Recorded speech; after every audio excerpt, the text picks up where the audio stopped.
Today on Doomed! It's an online conservative media civil war. And I say, let them fight, right?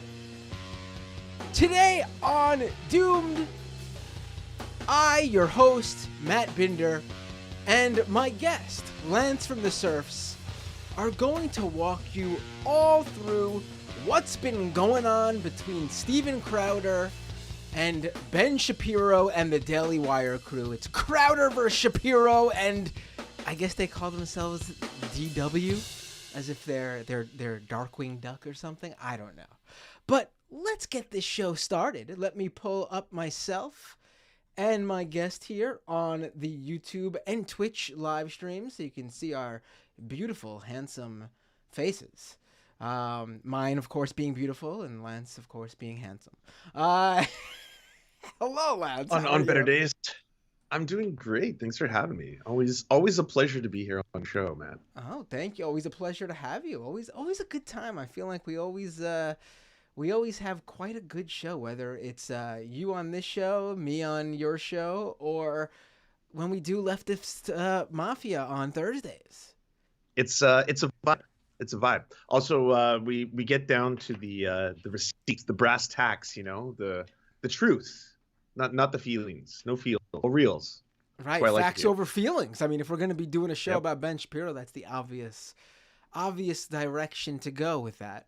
But yeah, so I have not yet talked about this on Doomed because the last episode of Doomed was actually not last week because I had to do a scam economy episode to get everything back in order. I've been behind on the scheduling since the new year, so I needed to just get both shows out there and back in the full swing of things. So I have not yet talked about what's been going on between Crowder and Daily Wire on this show yet. I know we discussed it a little bit on last Thursday's Leftist Mafia. I also spoke about it with the Majority Report crew when I was on the Majority Report on Thursdays. On Thursday, I should say. But and I know you've been covering this on your regular Twitch streams. And there's been some updates that you covered just yesterday that I have not yet. I've watched some clips, but I've not yet got the full measure on what's been going on. So I'm hoping you'll bring that to me too. But I guess first we should break down for everybody who may not be aware what the hell's going on. We should start at the very beginning. Why is Ben Shapiro and Steven Crowder fighting? And it all really starts with, I guess it makes sense if you heard those two names and you had to pretty much figure out on your own who started the little internet fight. You could probably guess, and this isn't, I'm not making one sound better than the other, but they definitely have different personalities. They both have terrible personalities, but they are different. And I would pretty easily guess that if I knew nothing about this, that if there was a fight between the two of them, without a doubt, Steven Crowder started it. Do you want me to comment with the truth or well, that is accurate. That is true. I don't think anyone. Unless you don't know who those people are at all. Unless we have to go really unless we have to turn into Wikipedia for whoever. A first time listener out there. Ben Shapiro is a conservative media commentator. Steven Crowder is a right wing YouTube quote unquote comedian. I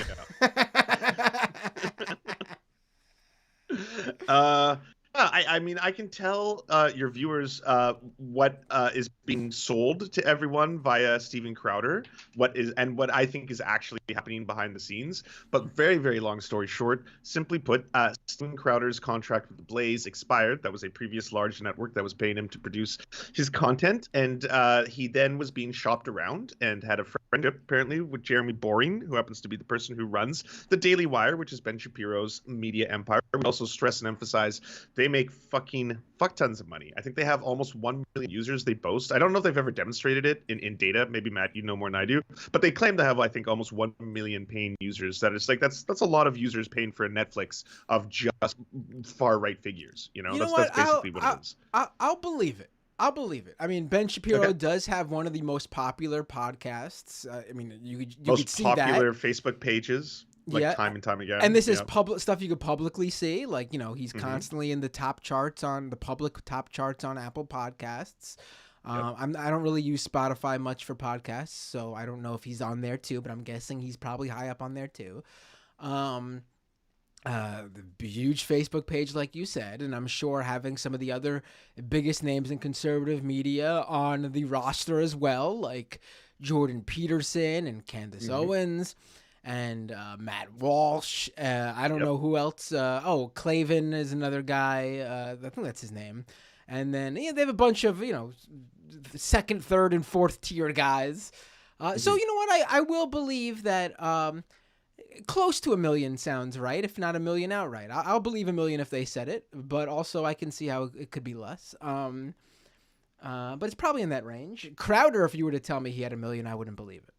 No, he's boasting 300,000 Mug Club subscribers. He's like, day one, you'll get 300,000, but he refused to produce data that indicates that he actually has those kind of numbers as well. It's possible. It's definitely possible. I don't know. I probably believe the Daily Wire numbers more so than the Crowder numbers. Let's put it that way. Even though the Crowder numbers are much lower. Yeah, but no, I agree with that. I also think. See, this is the thing though. It's pretty hard to tell sometimes because it's not always as cut and dry as look how many subscribers someone has. Look, he's got millions of YouTube subscribers, because that just doesn't always translate to paying subscribers. And let me tell you, I can speak from experience. Because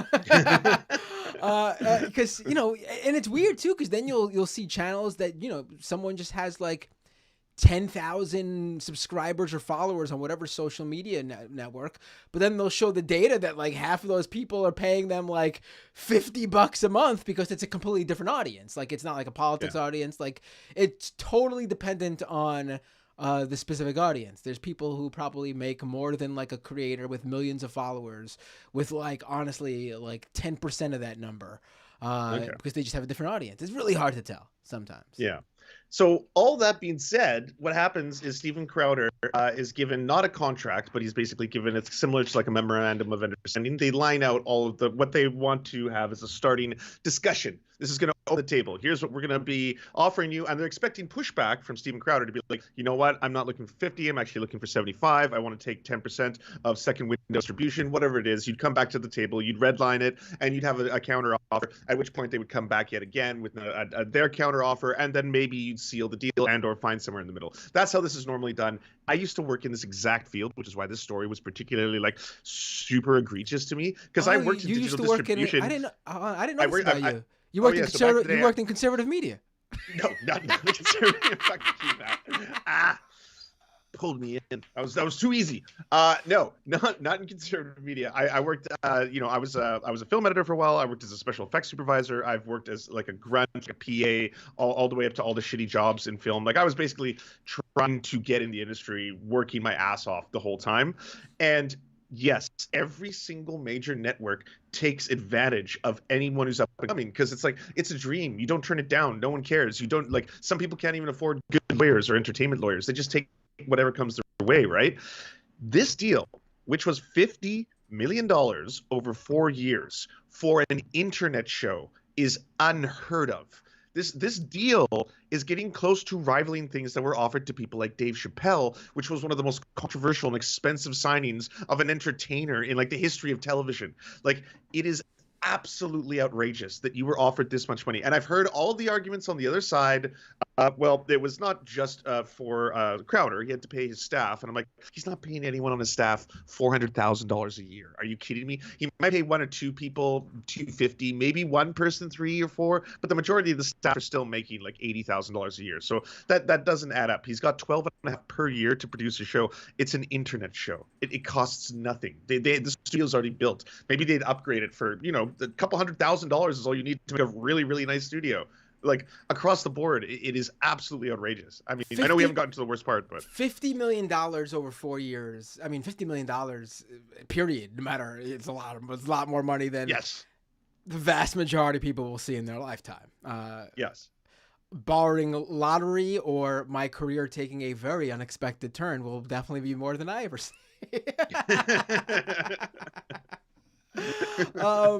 But what's interesting to me is he claim how much does it cost to join Mug Club? What is the Mug Club I think subscription? Mug Club. Well, okay, let's see the new one. So it's Mug Club Forever because he tried to steal all his Mug Club fans from the old site, which I guess he was worried. All right, I don't know 'cause what the I'm guessing contract that was. money goes to The that money Blaze. Blaze, right?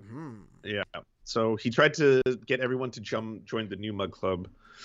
Right now, it's just a sign me up. It's just stay in the Mug Club for a new, but they haven't set up. So this pretty much this is why Jeremy Boring in his video, his counter video to Crowder, was saying that he said day one you'd get about 300,000, but I think that's just based on maybe people who signed up for the Mug Club email list.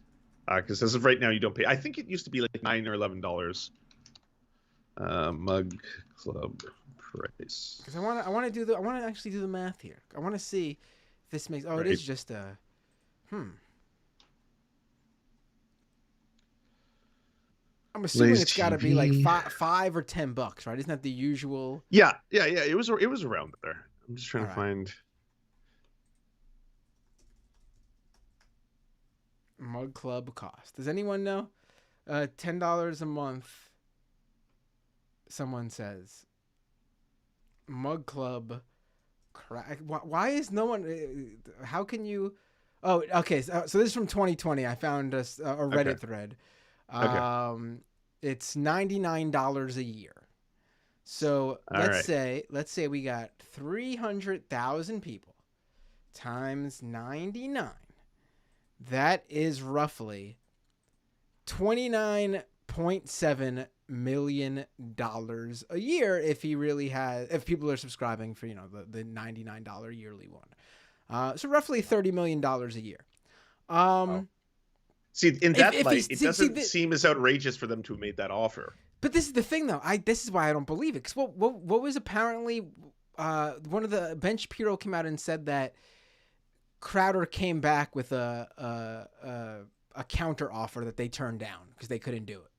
Are you sure Shapiro said that, or Candace Owens? Candace Owens said that he countered with 140 million. Jeremy Boring, who I believe a lot more, because when he was explaining the whole thing, all he did was show the contracts. Like it seemed very fact-based, right? And it just seemed like business. It seemed like a very boring businessman explaining very simple terms to anyone who doesn't know this. But he was saying basically that after this, they expected pushback from Crowder. Crowder said, start from scratch. Like, just give me a new one, according to Jeremy Boring. Just like, no, fuck it, come back to the table, something better. And obviously they were like, we're not going to do that. It costs us a lot of money just in lawyer fees alone to draft up something of this nature. It's a very generous offer, and like you should counter it or redline it if you're serious. Otherwise, this seems very cartoonish. Right? They didn't know that he was starting a cause, because it wasn't shortly after that he registered his domain, and then they did that callback where he recorded him like, I'll be honest, this entire fiasco, because it's certainly an example of someone who doesn't understand capitalism, contract law, or has never worked in any other form of entertainment where he wasn't just like coddled throughout, which I would love to believe that's the story. I don't think that's it. I think Steven Crowder stabbed them all in the back, created this feud, and has created this whole civil war rift. This is my theory. This is just a Lance theory, based on the fact that he is going to start a competing business.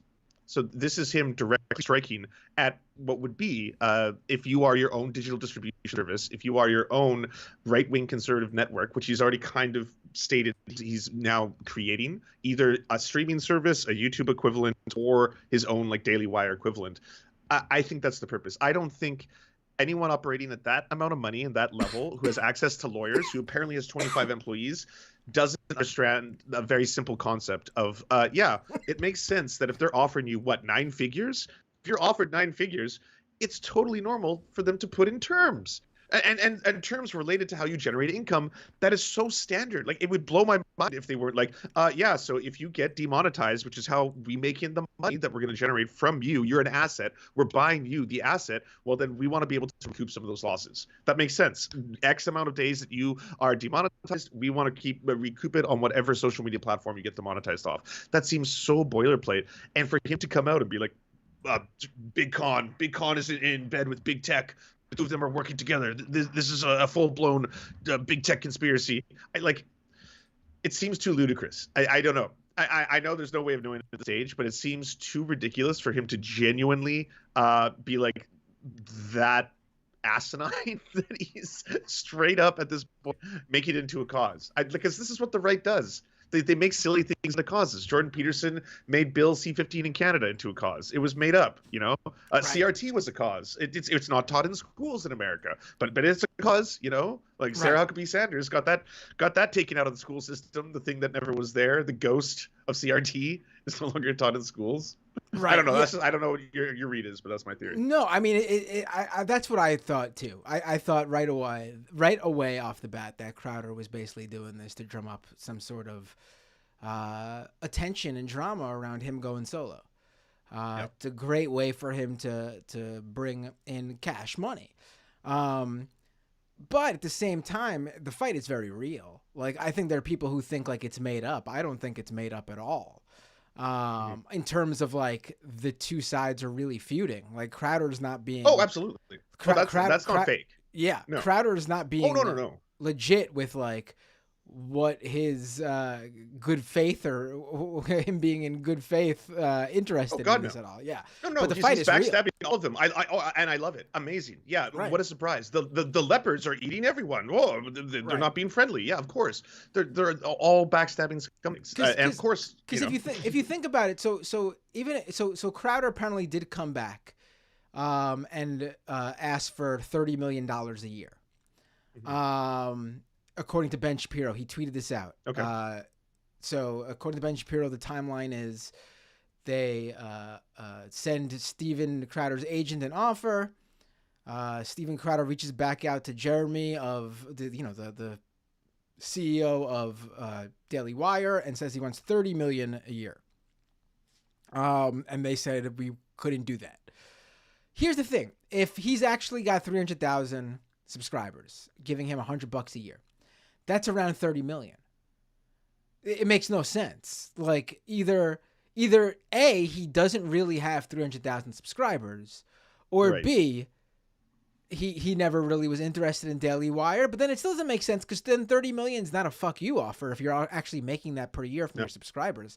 If you're gonna say like no interest unless you pay me a crazy amount, you would send a fuck you offer, which is something like I want $100 million a year. You know what I mean? You wouldn't ask for exactly what you're making. Like you wouldn't. That makes no sense. Because what if they came back and said, "Yeah, we could do that"? That makes no sense. Because if you're making 30 million, if you're making exactly what someone's offering you, and they're still saying the expenses are on you, like they already are as you're an independent creator, then that offer makes no sense. I could see if Daily Wire was like 30 million plus, we'll pay for all expenses, your crew, your production budget, everything. That would be a different offer. But that's not what the offer is. So I think it's a little bit of both. I think Steven Crowder wasn't interested, so he sent an FU offer, and 30 million's the FU offer because he doesn't actually have 300,000 subscribers. That's my theory. Yeah, it's not a bad theory. I watched Crowder. I mean, at first I watched Candace Owens go on Tim Pool's show because, man, is she ever talking a lot of shit about Crowder. And then I saw Crowder yesterday appear on Tim Pool's show. And in both cases, Tim Pool did the really intense journalistic thing where he basically just agreed with most of what each of them said and their opinions. Hold on, let's not get ahead. Let's not get ahead of ourselves with the Tim Pool thing. Because I do want to talk about a little bit more about the feud. So we covered the feud, the offer. Did we cover all that's pretty much the outline of the offer in which he rejected. Now, after he rejected it, the main did problem a video. Crowder claims he has, and this is where he turned the whole. So he dropped this video, and I didn't really grab any clips because I don't really want to play this stuff because we could just talk about it. It's nothing special. It's not like some big reveal. But Crowder goes at Daily Wire saying that Big Con is in bed with big tech. And according to Crowder's video, his problem with the offer, this is before we even know that it's a $50 million offer and that Crowder actually wants more money. Right. The only thing we know, and he didn't even name Daily Wire at first. No, he didn't. He said an anonymous, a big conservative media outlet. I thought it was the Blaze. The way he was talking about it, I was like, oh, the Blaze wanted to renew his contract and they offered him this, but he doesn't realize that this is pretty standard, that they would actually put terms, that it would come with terms. Either way, sorry. So he just comes out right off the bat with this video saying he got an offer from a big conservative media company, and they're tying his revenue to big tech policy. And his biggest problem, according to Crowder at the time, with this offer, was that the Daily Wire, again, it's $50 million over 4 years. We don't know these details yet from Crowder, but we do now. $50 million over 4 years. Production cost still goes to Crowder because Crowder has full editorial control. He does his show exactly how he does it now. Complete creative control. Right, but a dream contract in every way. Daily Wire basically does the marketing.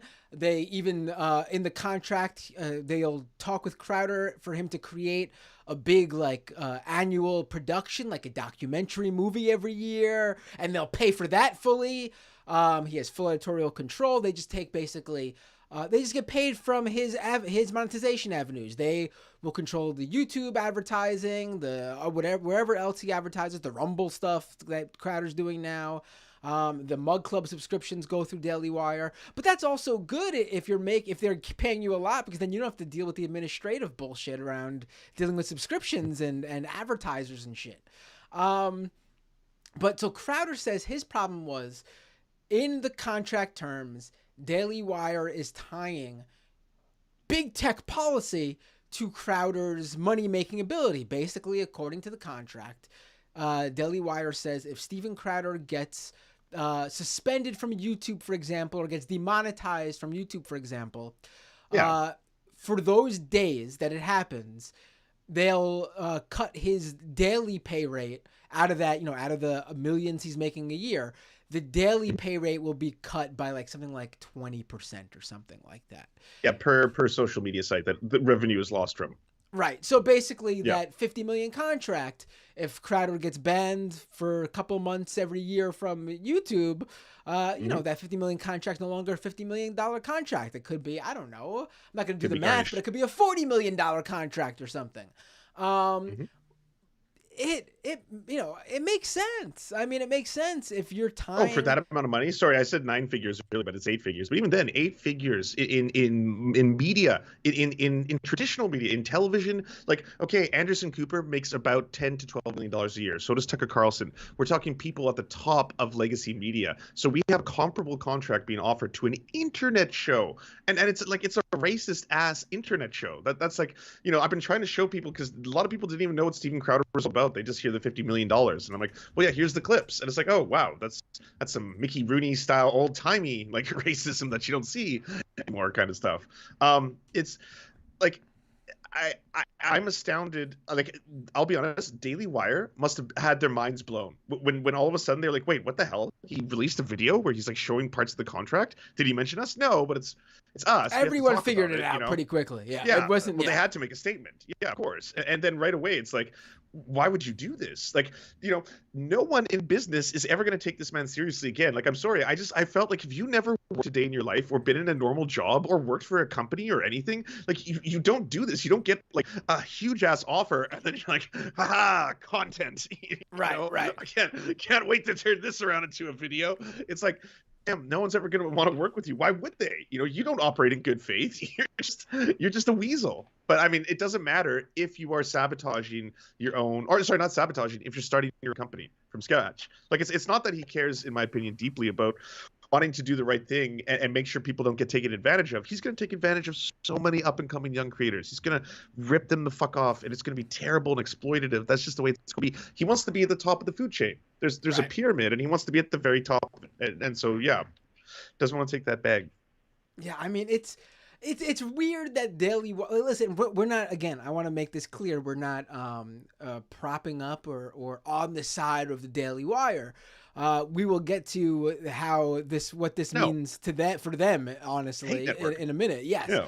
But in this fight, when you look at those two videos, if you're just like if you like put yourself in the, well, this is hard because a lot of them don't don't live in reality and they don't really care about what makes sense. But if you're a normal human being who looks at things rationally, you look Right. at those two videos, Steven Crowder making a video that obviously feels like YouTube drama, made specifically for clicks.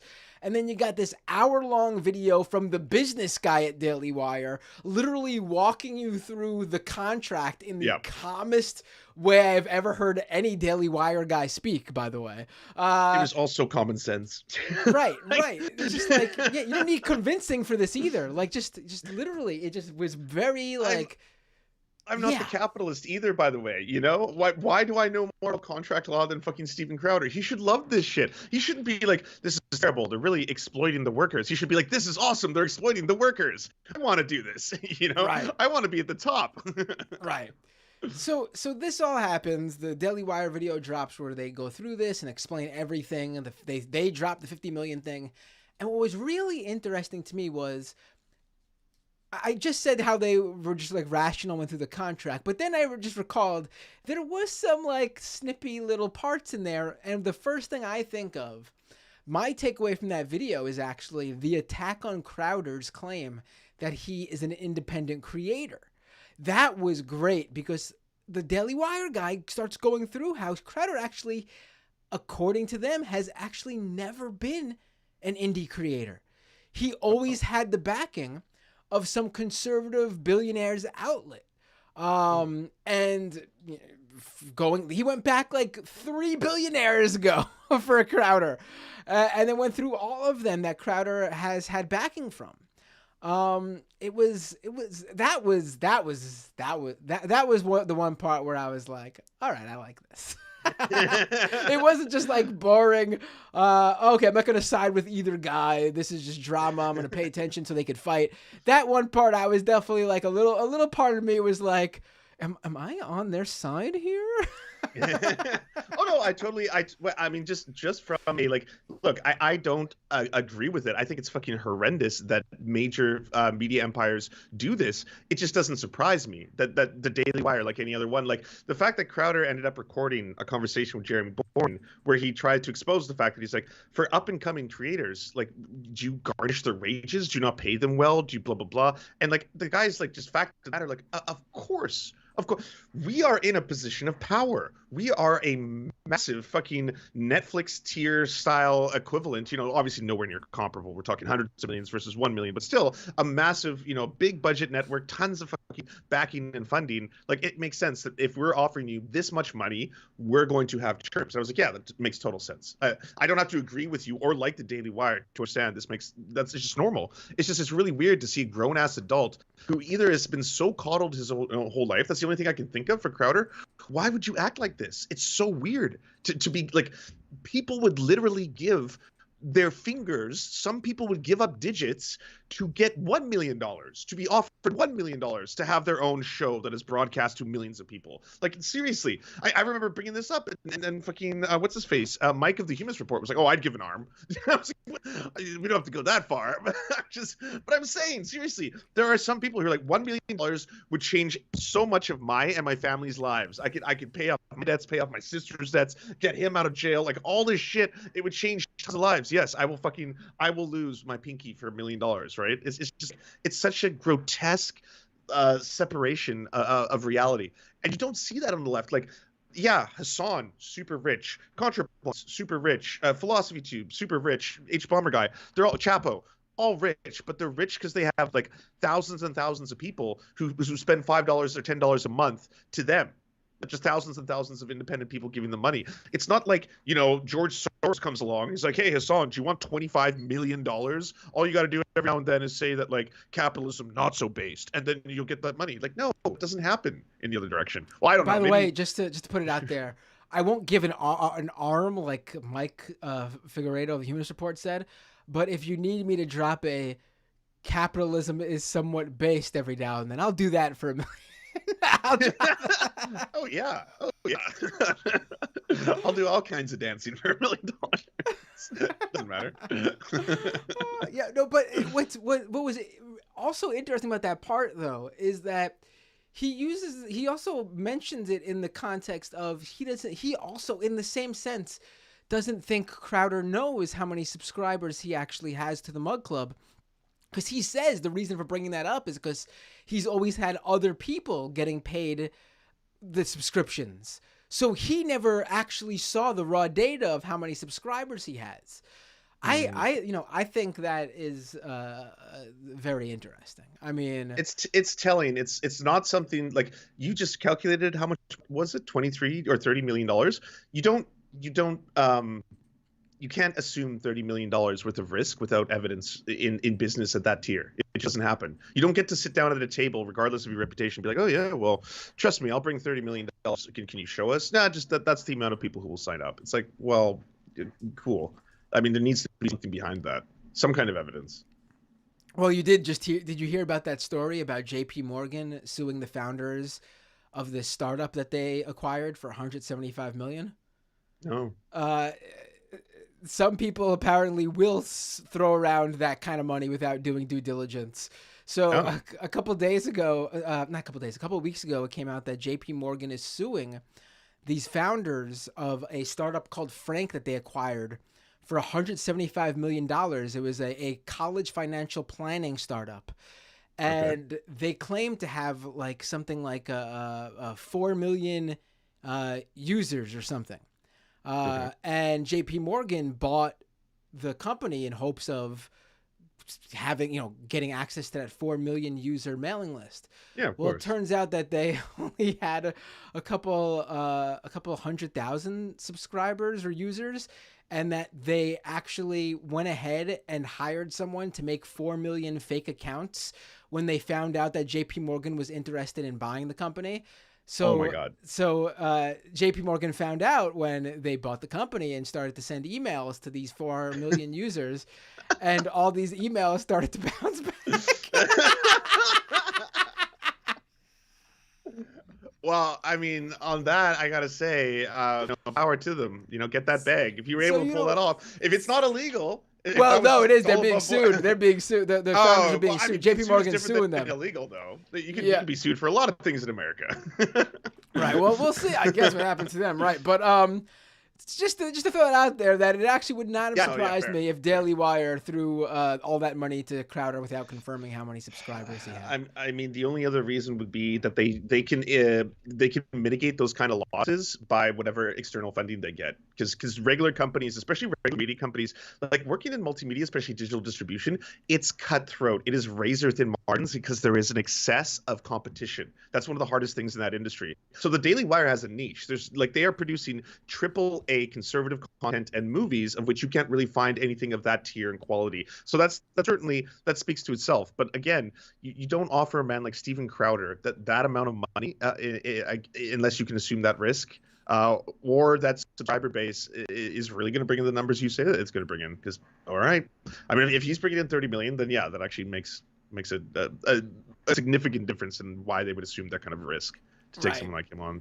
Yeah. Right. So they have this whole fight, and we get the video from Daily Wire, and then like you mentioned, Steven Crowder then hit back, showing that he recorded a call with Jeremy Boring of Daily Wire without Jeremy's knowledge. But I mean, on a talk boy. On a talk boy. I don't know. That audio quality was pretty good. I think the talk boy it wasn't on a talk boy. He actually he brought that on as a prop because it's a reference, and he likes references, and references are funny. He was referencing Home Alone 2, and when he referenced it, you got the reference, and that was the fun part about it. Because he's a comedian. He does fun things. It's awesome. He's so good. He also said that apparently it cost $4,000 for that bit. Took 2 seconds on eBay. They're selling for like $60, complete fabrication. Unless you spent $4,000. Maybe that's where the budget's going. I have no idea. Maybe that's $4,000. I got a talk boy somewhere. And talk boys are not rare either. On eBay for like $60. Yeah, I could buy one right now. I could get one right now. Maybe I'll order one right now actually and start recording calls of my own. Why not? What a bit. Yeah, so talk boy. But was there anything even in that was interesting? Like he tried to make it like it was some big gotcha, and it seemed from what I heard, it was just like that's That's where we boring. got the slave. Yeah, it was the slave wages term. It, like again, the things he was saying, they're not good. I don't endorse the fact that big companies take advantage of young up and coming artists in every field. By the way, music, literature, fucking film, television, whatever it is. If there's a creative venue, yes, if you are starting out, you will be taken for a ride for a long time and maybe even like years into your career. It's absolutely atrocious. I don't endorse that, but I understand it. Like I understand what they're doing, and I understood what they were offering Crowder. I understood why it made sense these things existed. I didn't think in any way like you would have to be a fool to think they were doing this because they were partnering or in somehow a collusion with big tech or even just as bad, permissive. They're okay with this. They're like it costs so much money to run servers. It costs so much money to host your own media and have streaming. Those upfront costs and monthly costs can become exorbitant as you scale up and have a massive show. It's completely free to have a YouTube channel. It's completely free to have a Twitch stream. It's completely free to have a Rumble account. All of these things, that's why people use them, and they're massive like networks. They're just big search engines. YouTube is one of the biggest search engines on the internet. Daily Wire is not going to stop putting content on there. If you got signed to Daily Wire, they're going to expect, because they own you as an asset, to put their shit on Daily Wire as well. It's just like all of this makes sense. It's just so weird to have someone who's like claiming that he's standing up for a noble cause. This at the end of the day, it's about big tech, big tech. That's what I care about. Right. Yeah, it's clearly a play from Crowder, but then the other Daily Wire people start getting involved. Yeah. Candace Jordan Owens Peterson, going Candace Owens, you name is it. going for Crowder's throat. Honestly, it seems. Oh yeah. She brings up again. Apparently, there was some guy on Crowder's show back in the day Not gay called Jared. not gay Jared. Again, the comedy over there is just he was the fully co-host. flowing and not gay Jared. No. And apparently, Steven Crowder was abusive to this guy, and this guy left. I mean, in a big hubbub. It wasn't a friendly breakup. What do you know the details beyond that? Candace, well, she said that Crowder allegedly made him sign an NDA, and he wasn't allowed to talk about the stuff. I looked it up because I used to criticize and comment Crowder's content when Not Gay Jared was the co-host, and they've done some of the most despicable and racist sketches together. No question. It doesn't really seem like they left on bad terms. It looked like Jared started a family. He wanted to transition away. They had an amicable final episode where Jared was on the show and they made jokes. It really doesn't seem. I could be wrong. Could be stuff behind the scenes that we just don't know. But I'm saying on the surface from the evidence available, and I say this is someone who hates Steven Crowder. I'm not here to defend him or his show, but it doesn't really look like there's a huge, unless it's all behind the scenes. Would have to be 100% behind the scenes. But that's as far as I could see. She also came up today and made an even more ominous and nebulous accusation where she had received private information regarding to Steven Crowder that, if released, would be devastating. So devastating to both him and anyone who's a fan of his that rather than be mad at him, she is now choosing to pray for him and asking all her fans to do the same. That's how bad it is. Yeah. I mean, it sounds like a lot of talk. If you got the goods, yeah, you gotta... it sounds all talk. Yeah. with zero legal repercussions for any of it, because it's all just mysterious. It's like a Scooby-Doo quest. Who knows where it'll lead? Right. My favorite was when Crowder first dropped these allegations before he named the Daily Wire. Jordan Peterson tweeted out his support of Crowder's complaints about Big Con and colluding with big tech.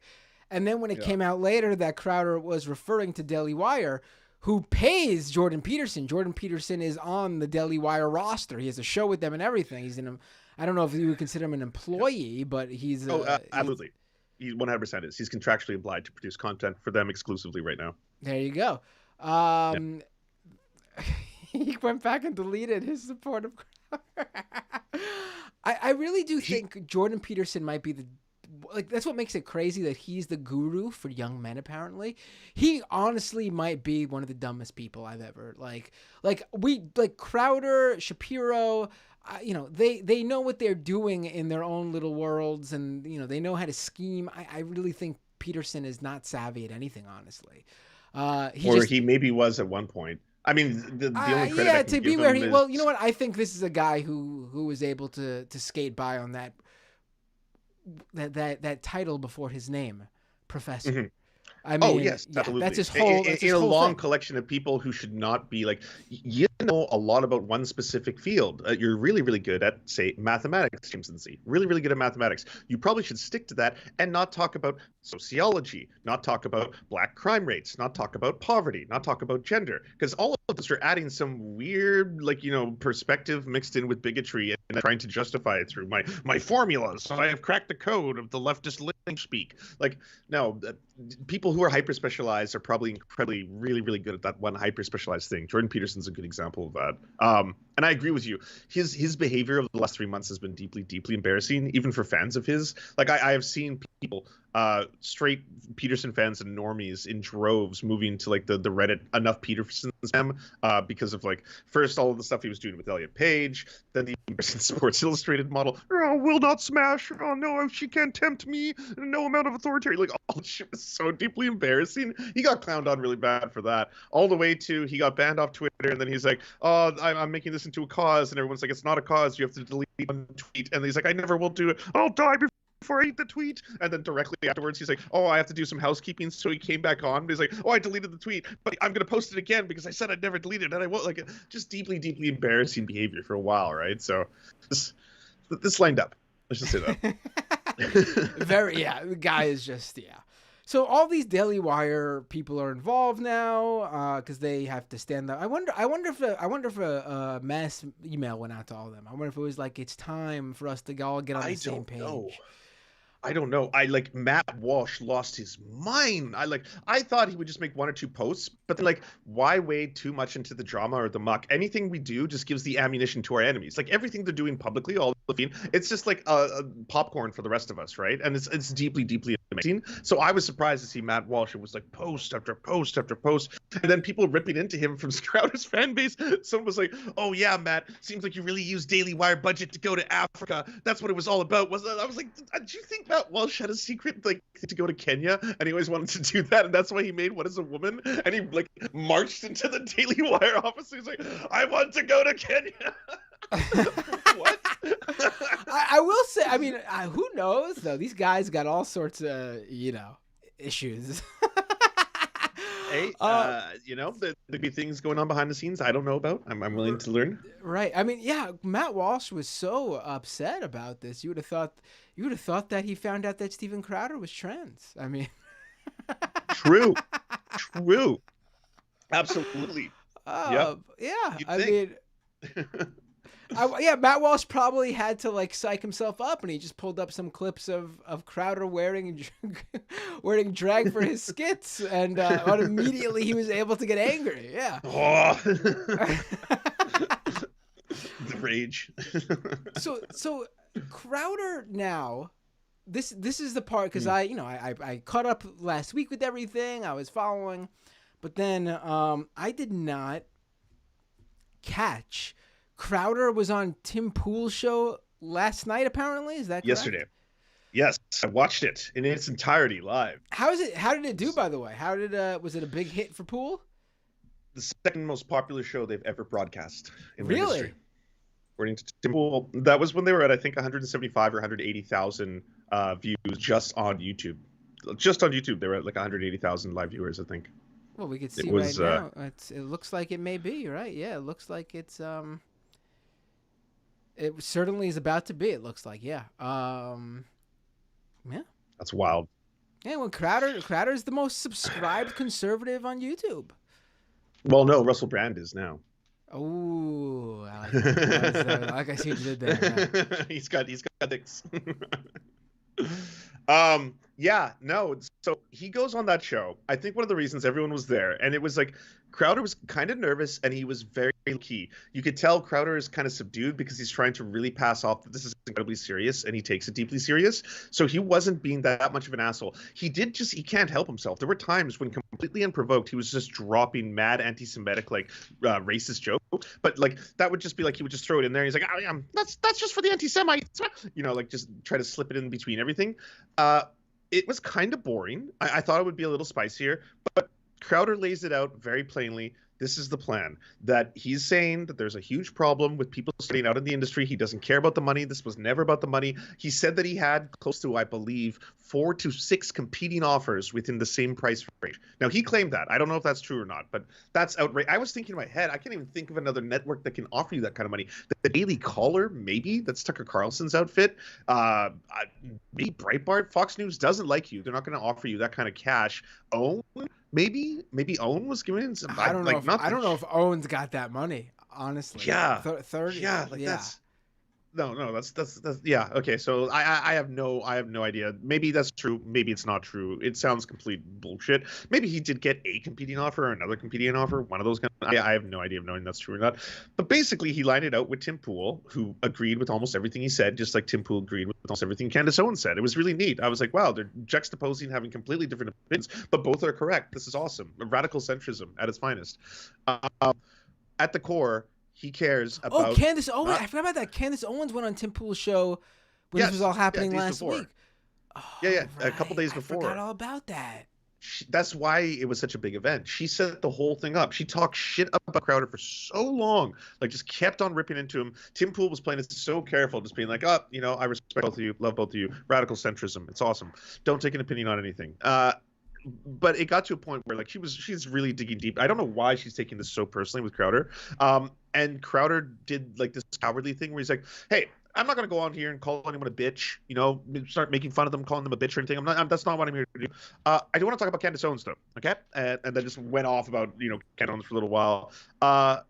He's still trying to say that this is a righteous cause. He doesn't care about the money, and that the only alternative at this point is to start his own network. He hinted at both starting like a YouTube alternative and a Daily Wire alternative, of which the whole like the Tim Pool people, like Luke Rudowski or whatever, the ANCAP guy, and Ian Moonlord, all of them, they were all so on board with this. They were just all getting excited, like the idea of alt tech, this new like maybe cryptocurrency, blockchain based super network, a decentralized kind of shit.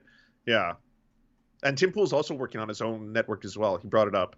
It was his network is similar to kind of like Mastodon, but it's for conservatives. It's like Mastodon for conservatives was kind of how I describe it. Oh, yeah. So he's doing Parler, Getter, Truth Social. It sounds, it's honestly, he described it. It sounded like MySpace, but with the Mastodon federated capabilities, decentralization. Like you have a page, it'll look fancy, I'm sure, where it's like the Tim Pool page, and then it aggregates other conservative sites and stuff that it thinks you would like that are federated in other decentralized servers. So everyone can just share all their, like cross-pollinate with each other in this weird kind of like, why is Tim Pool a liberal, a disaffected liberal / centrist? Why is he starting a conservative platform? Very weird, huh? Did he call it a conservative platform, or is that you saying that? That was not Tim, but one of Tim's co-hosts. Maybe Ian was referring to the fact they brought up that there was specifically. I mean, they always sometimes phrase it not. They won't even use like right wing or conservative. They'll use terms that aren't afraid to talk about the truth behind vaccines. That aren't afraid to talk about why currency should be decentralized. That aren't afraid to tell like the truth, like the Fauci ouchie shit like that, rather than being like, well, yeah, that sounds like a distinctly right wing narrative. Most people aren't okay with killing their fans in exchange for a couple extra dollars. Most people, not Jimmy Dore, but a lot of other people.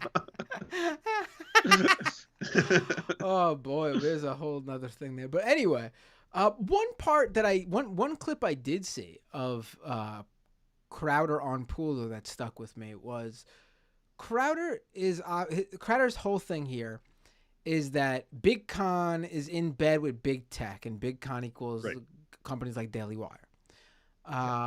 And he claims this because Daily Wire was going to connect his pay to the status of his account on various different platforms. If he gets banned, suspended, demonetized, it hits him in the wallet, because then Daily Wire can't make money or off of ads or use those platforms to promote so they could gain subscribers and stuff. And then on Tim Pool's show, though, Crowder uses an example of how YouTube once called him to say that they didn't like one of the shirts he was selling on his own website because it used the derogatory F word for uh, gay people. It doesn't actually have a word. It has figs. It says Figs, right? Oh, I is remember for this shirt figs. now. I remember That's this shirt funny, now. right? Because Right. yeah, it's not hate speech. It's figs. Who doesn't like figs? But Right. the word wants you to Yes, of substitute course. it for is the Yes. yes. Yes, of course. And so they reached out to him and said, we're gonna hit you with some sort of, um, you know, uh, punishment for breaking a policy based on this shirt. So Crowder removed the shirt from his website and then put up a new product called a mystery bag or mystery box, which Yeah, was which had just the their shirt way in of it. selling the shirt on the DL. Yes. Yep. And then YouTube called him back apparently and said, "We know what you're doing here. We're still gonna hit you with this if it's And so Crowder then says, so he just took it all down. Does he realize what he said there? I mean, that sounds That to me he's like caving to big tech. Big Con in bed there with big tech. He was also bragging about how he's got a direct line to YouTube a number of times. Where he'd be like, "Oh, they talk to me. They're really nice, and I want to be honest. They even remonetized me by accident, then demonetized me again, and it was actually kind of neat that they did that a little while." Yeah, no, that's exactly what that is. Here, the easiest way for me to explain it to the last holdouts who still think it's a ridiculous contract. If you had a magazine, and that's what you publish, you had the Matt Binder magazine, and all of a sudden, the Matt Binder magazine, you're going to make on the cover of the Matt Binder magazine just this beautiful, gorgeous, giant swollen cock. That's going to be on the front page of it. And then a whole bunch of magazines, different magazines, outlets, right? Like stores, different stores. I don't like where you're going with this. I don't like where Here, just hear me out. Let me get there, okay? Different magazine stores decide not to sell your product. So a whole bunch of different outlets, independent of you, decide we're not going to sell that. We find it obscene. This is obscene to us. We're not putting that magazine in our stores. It's the same thing. These are the outlets. These are the digital outlets that are mainstream, that are used by a major multimedia digital company. And it would be ridiculous for you to assume that they wouldn't use YouTube, iTunes, Google Play, all these different stores. Of course they will. This is how the industry works. So it's so bizarre to me to suddenly be like, yeah, that's because you're colluding with big tech. No, it's not. Again, these are just the outlets that are. If your issue is with big tech's monopolies, at which you're speaking my language, maybe, let's talk about antitrust laws. Let's talk about maybe nationalizing aspects about it. Let's talk about making it public utility. All that is a very different conversation than all of a sudden being like, this is because the two of them are working together. And it's like, well, no, this is the internet, and as it is now. This is how this works. Right. No, absolutely. Right. As you can tell, folks, I did not have the ability to hire any branding experts before launching Matt Binder magazine. did not test it. Tested markets was not the demographics I was going for. Right. People did not know what to expect, and I think they were thrown off even more by the cover of the first issue just having a big cock on it. I mean, I bought it. It had some good articles. I learned some things. Thank you. Yeah. I appreciate it. You were the only buyer of Matt Binder magazine. And I'm here to announce that Matt Binder magazine is unfortunately closing its operations. Oh, okay. Right. So what do you think is going to happen next year? Where is this? How can they escalate this further? I mean, I guess Candace Owens could drop whatever bombshell apparently she's got. I don't know. I don't think she has anything. I think she's just generating content for clicks, or maybe seeing if she throws a couple things out there. How far is it going to pull Crowder? Is Crowder suddenly going to be like, you know what? Here's my recordings of Candace Owens. Is he going to release that? Is Candace Owens going to be like, okay, well, here's some pictures of Crowder that no one wants to get released? I don't know. It could be everything, could be nothing, probably nothing. I don't trust any of them because obviously they all, at one point or another, have basically deceived for pay or not corrected themselves when it's been so dramatic how bad or incorrect they are on a topic or subject. What's going to happen next? I think Crowd's going to continue to ride the wave because this is making very big news. It was in Forbes. It was in Rolling Stone. I mean, it's like normies are hearing about Crowder who never would have learned about him because of it. It's a big media cycle. It's creating a lot of controversy, a lot of views, a lot of clicks. if I'm being totally honest, one hell of a way to launch a network. One hell of a way to launch a fucking competitive, direct, conservative network that fucking tells you the truth. They all sell that idea, from InfoWars all the way to fucking Fox News. Remember, fair, balanced, all these .tm, InfoWars, the one place to fight the culture wars we here are at Ground Zero. Every single conservative outlet is about focusing on that. I'm the only one telling you the truth. I'm the only one who's got the guts to say it. I'm the only one who's going to come out here and reveal it. So you got to help me and support me. You got to buy my dick pills. You got to buy my slot buckets. You got to buy everything and prepare for the future. Because if you don't do that, then they'll win. And they can change. It's great. It could be the globalists. It could be the Jews. It could be lizard people. It could be Obama. It could be the Hollywood elites. Doesn't matter. But I'm the only one who's actually working for you. So Crowder now has that with actual full force behind him. If he launches this, it's going to be like the Truth Network, fight like hell, whatever he calls it. You know, it's it's one hell of a way to get into the industry. Right. Yeah. I mean, I'm just trying to understand where these hold on, my darkling on YouTube this comment, Matt Binder magazine, when Mag Binder was right there. What a waste. That's why I never took off. I caught that at the corner of my eye, and I couldn't help but laugh. Like, what is the market for all these platforms? Like, we know there's not a market, first of all. It's already been, oversaturated, at least the social media stuff. Like, Getter, Parler, these are obvious failures, these two at the very least. And Truth Social is basically humming along due to Trump. And now, I don't know if you've seen the recent reports where Trump wants to end his exclusivity agreement with Truth Social because he's fiending to get back onto Twitter. I mean, these platforms just didn't take off. Rumble's supposed to be the exception to the.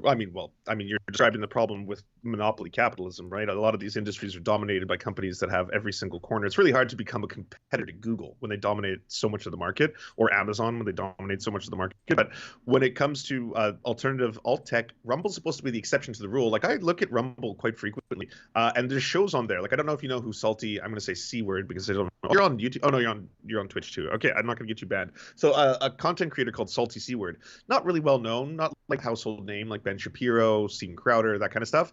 But he has nearly 1 million subs. People don't talk about him. Very far right, super kind of far right extremist takes and stuff like that.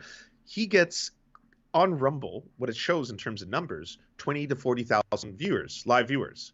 This virtual nobody that you may be learning about for the first time right now. This individual shows on Rumble. Crowder gets hundreds of thousands of viewers on Rumble according to numbers. I've heard a lot of people ask, is Rumble made up? Are they fudging the numbers? Are they getting these comparable streaming numbers? Because those are massive. I don't have any evidence towards that yet. I don't know if you're privy to anything about that, but like that's a common talking point I've heard.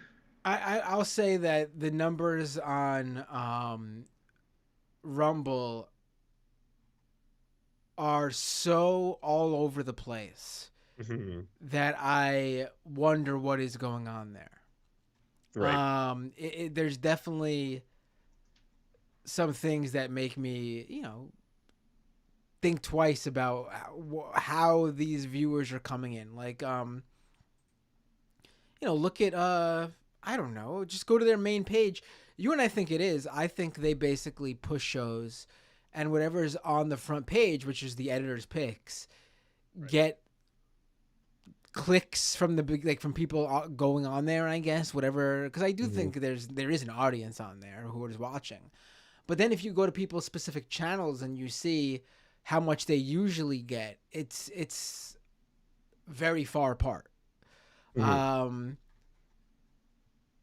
Let's go to Steven Crowder might be an exception because he's already a known person, so he might not be a good. But I mean, his numbers are obviously a lot less than YouTube's. I'm looking at Matt Gates's channel. The videos are averaging what shows to be 4,000 views, but then 10,000 views, 78,000 views, but then down to 3,000 views. It is weird. It's incredibly irregular. I don't know what's causing random surges in a whole bunch of videos. And then with Crowder's channel, here's a perfect example. Ready? Here's a Okay. perfect example. Yeah. Donald Trump Jr. has a paid deal Yeah. with Rumble. If you go to For his six page, figures. you ready for this? You go to his page. Yeah. The most recent video has 466,000 views, half a million views.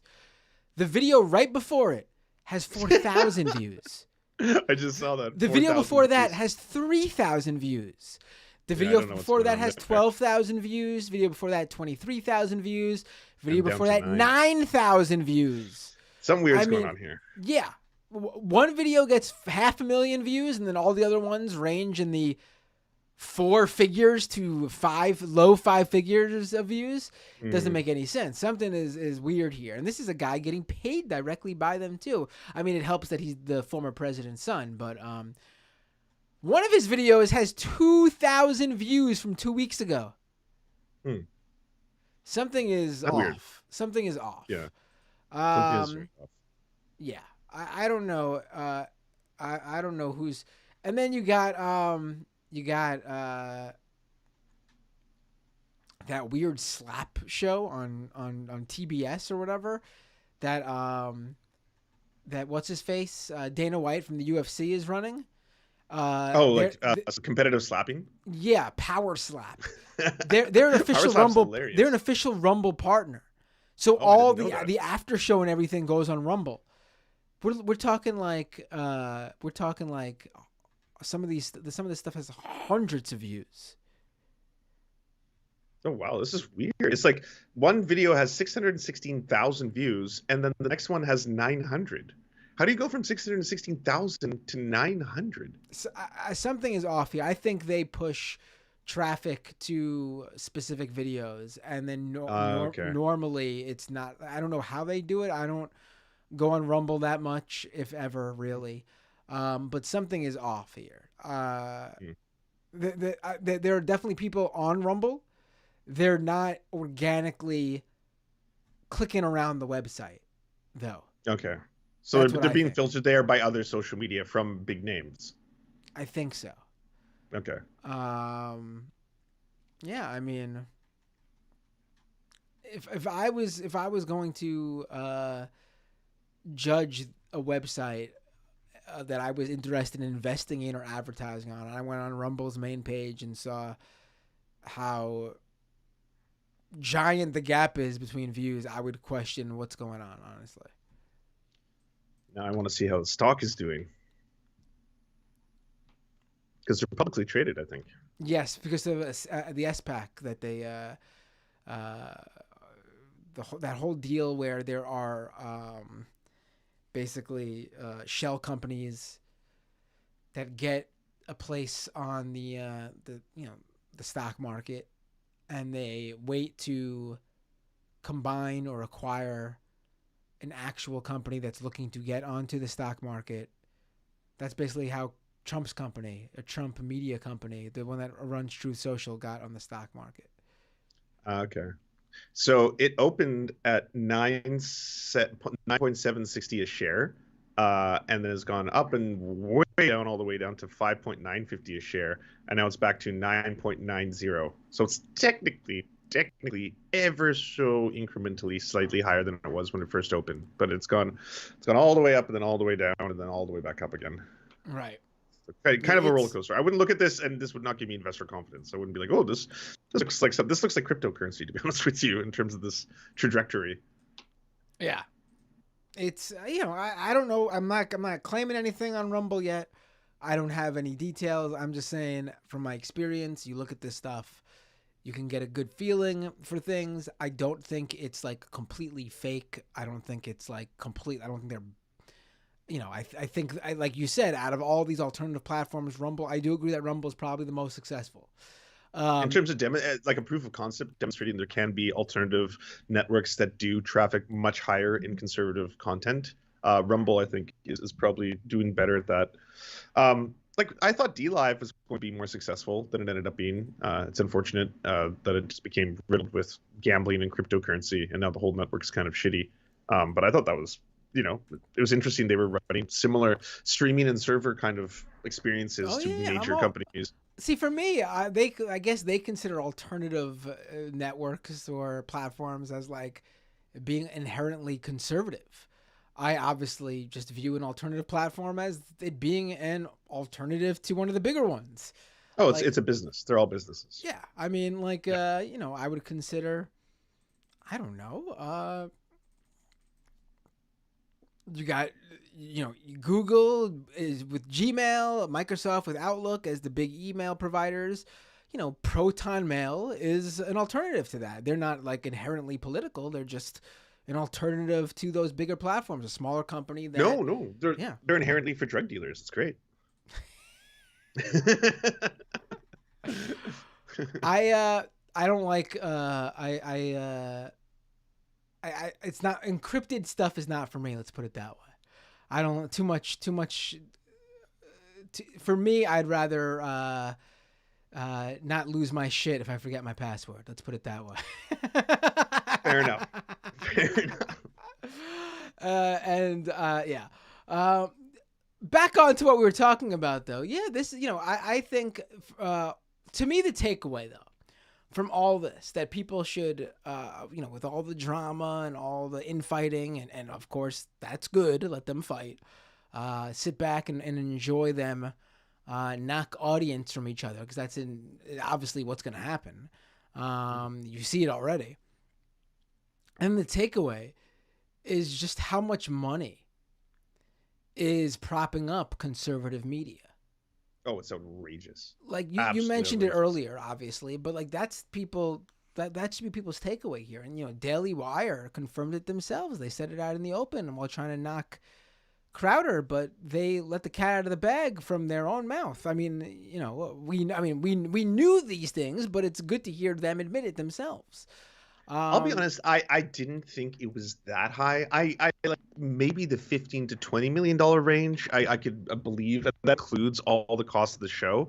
But again, those numbers for an internet show, like a $50 million 4-year contract offer for a show that is made in like, you could make like I make mine in a room in my apartment kind of thing, like, yes, you can up the quality, you can definitely make really high-end internet shows. A lot of them have existed and a lot of people have them, but still, ultimately, compared to traditional media, the costs are astronomically lower. You don't need a 25-person crew to pull off your 1 hour a day. And by the way, we didn't even mention all the little details of his contract. Doesn't he get he only had to work 4 days a week? He got 4 weeks or more paid vacation. It was like thing after thing after thing.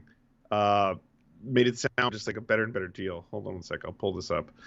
The contract reads like a dream, says Rolling Stone. 4 weeks of paid vacation, full editorial control over content produced, a staff to help promote and adapt content, the right to retain ownership of any content Crowder produced prior to joining the Daily Wire. Responding to Crowder's claims that the company was doing the bidding of Big Tech by penalizing potential losses of advertising revenue, Boring explained that the contract represents a joint venture between the parties, meaning both parties lose a little when revenue is affected, which, yes, that again makes sense. So if you lose the stores to sell your magazines, then all of a sudden, yeah, you sell less magazines, less Matt Mags. Mag Binders. Sorry, Mag Binders. Mag Binders. Less Mag Binders. Right. Yeah, it's still, it's not surprising, obviously, but just to see those numbers being thrown around like it's nobody's business. Like, well, or that is it's our business somehow. now. Bad phrase to use because we know about it. But to see those numbers thrown around like it's just like play money, like it's just like 50 million. I would have to do my own show, full editorial control, focusing 100% on the content, not having to deal with any outside influences. We forgot to mention 4-day work week too. 4-day work weeks. 4-day work week. 4-day work weeks. He's allowed to work, double up AKA on episodes. Host. What's that? Like, work is host. He has to host for an hour a day or 2 hours, however long it is. But for the rest of the time, the staff is handling everything else. They're handling the editing, the thumbnails, the uploading. They're handling, I'm sure, a lot of the writing, the characters, all that kind of stuff. Like, Steven Crowder shows up for a couple hours, does his thing, goes home, and that's it 4 days a week. And you're getting, again, $12.5 million a year to do this in your budget.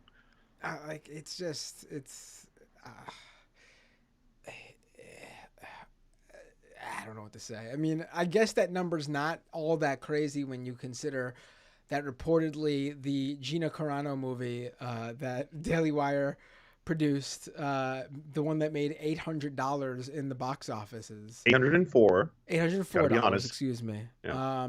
apparently had a $75 million budget. I don't I, believe that. It's in I one. It's one set. That makes no sense. Where did that money go?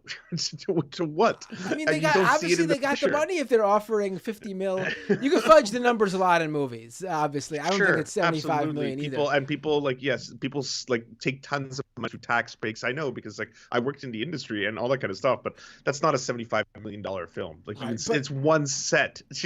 but yeah, but also like in film, this always baffles me. In film, like when you hear the word low budget, you probably think of little indie creators, but in the biz, low budget is something like under like 10 what to 16, yeah, under 20. million, like that. Yes, under Like 20 million is an independent film.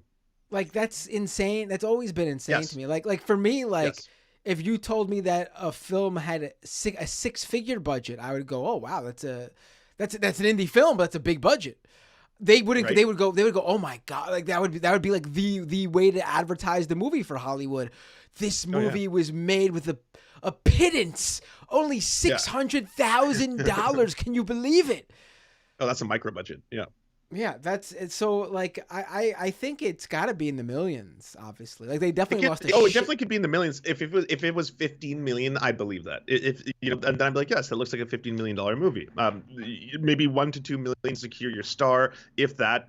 Or maybe they told her she was getting back end. I don't know. It's weird to have back end where it's distributed on its own streaming service. You should also add though, I don't know what happened there because it's true that it only opened in one theater in the United States, and that's why it made so little money. But I think that's a fuck up. Like, it should not have had maybe a release at all, just so those numbers don't appear on Box Office I don't. Mojo. I How don't. could I you don't do think. that? I don't think it opened in only one theater. I think it only opened in one theater in the United States, and they had two different distributions globally. One in like it was like Saudi Arabia or something else. Their international distribution was even weird. Russia and Saudi Arabia or something, or maybe it's the United Arab Emirates and Qatar. Okay, let me see this. I'm looking this up. Um, I'm looking up. Let's see. Let's see.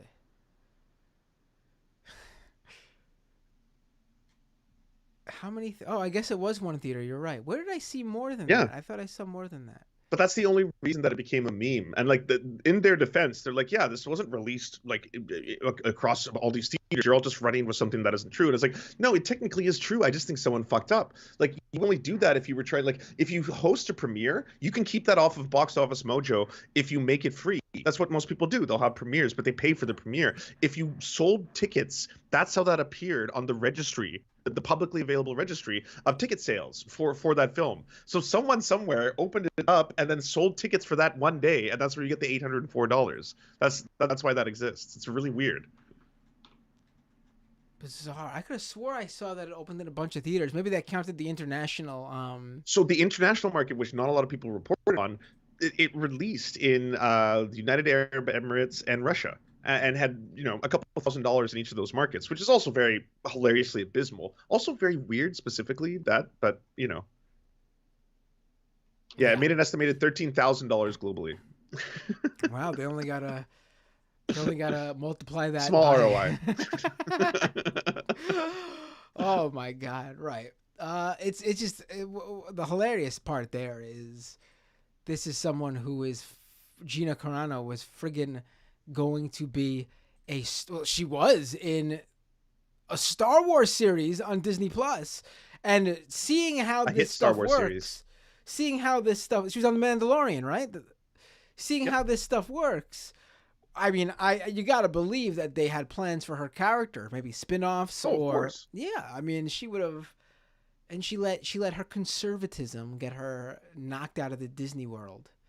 Like it wasn't even, it was one shitty joke, one anti-Semitic joke. Like, stop comparing things to the Holocaust. So easy. All you got to do is apologize, do the Marjorie Taylor Greene thing. I went to a Holocaust museum and realized the Holocaust was bad. I won't make that mistake again. And then boom, you're still in the good graces. It was a small foible, but it's just like, I'm taking a stand. All right, this is vaccine apartheid. This is the same thing as the Holocaust. This comparison is completely accurate.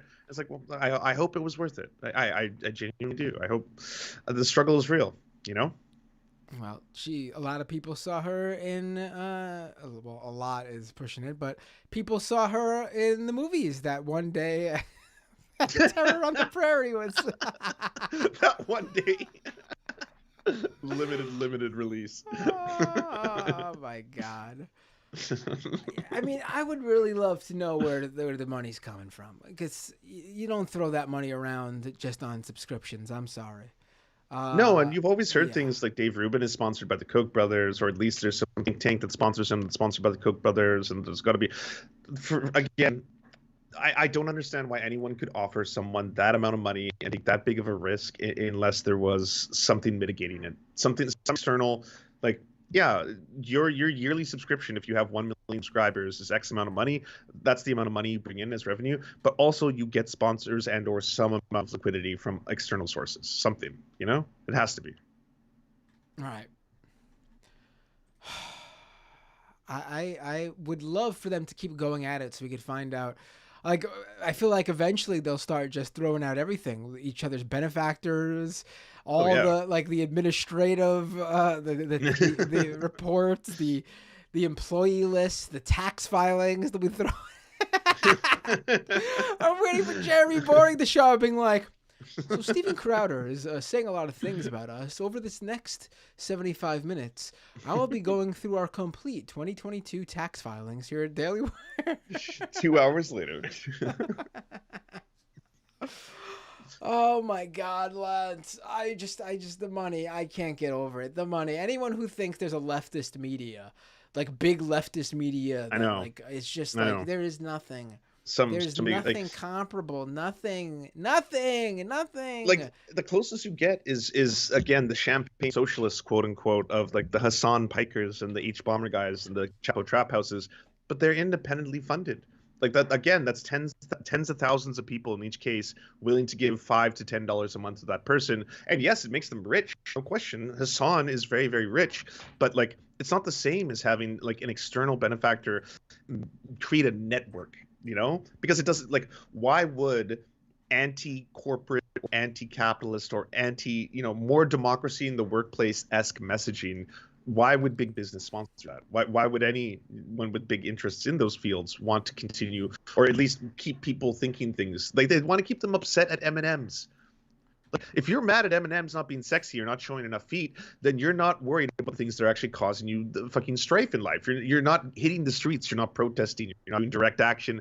You're not calling your politicians. You're not emailing people. You're not organizing. You're not joining unions. You're not joining the IWW. You're not causing a scene. You're not doing riots. You're not doing protests. You're not doing a revolution. You're just staying at home saying, holy fuck, it's true. Society's completely degenerate. That's what's fucked up, because we can't see the M&M's feet anymore.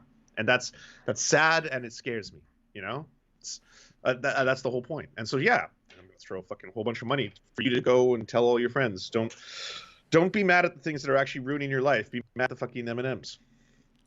Well said, Lance. Wow, it really went on a little roll there. I enjoyed that.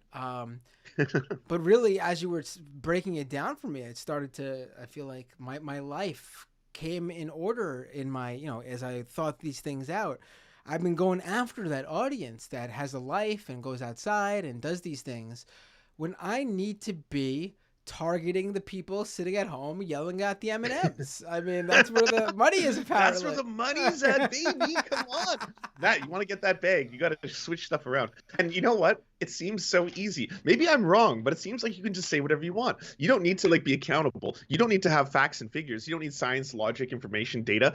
Tim Pool says whatever he wants every day, and some of it is just outright lies and slander, and just makes fuck tons of money. He makes so much money. He brags about getting full-size chicken posters in New York Times Square. He brags about that. That's basically saying to the people who support you, yeah, I take your super chats and I buy giant chicken posters in Times Square because lol, the memes are so epic. Right. But yeah, so Matt, if you want to get that bag, I support it. I got to do it, I guess. I'm going to start a new channel. I guess I'll just wear glasses and I was going to say a mustache, but I mean, that's, what am I going to do? I'll just put on glasses like I'm Superman. Maybe people won't recognize me. Clark Kent. And I'll just start pumping out conservative media. And we'll see how Call it yourself goes. Batminder. Yeah, No one will Batminder. ever know. Yeah, Batminder. Here he Bat is. Minder of the outlet Mag Binder. Mag Binder, the magazine / media empire. I'll rebrand myself as a Second Amendment guy, so it'll be a double entendre, whatever the word is. And Mag Binder will be a guns and ammo magazine.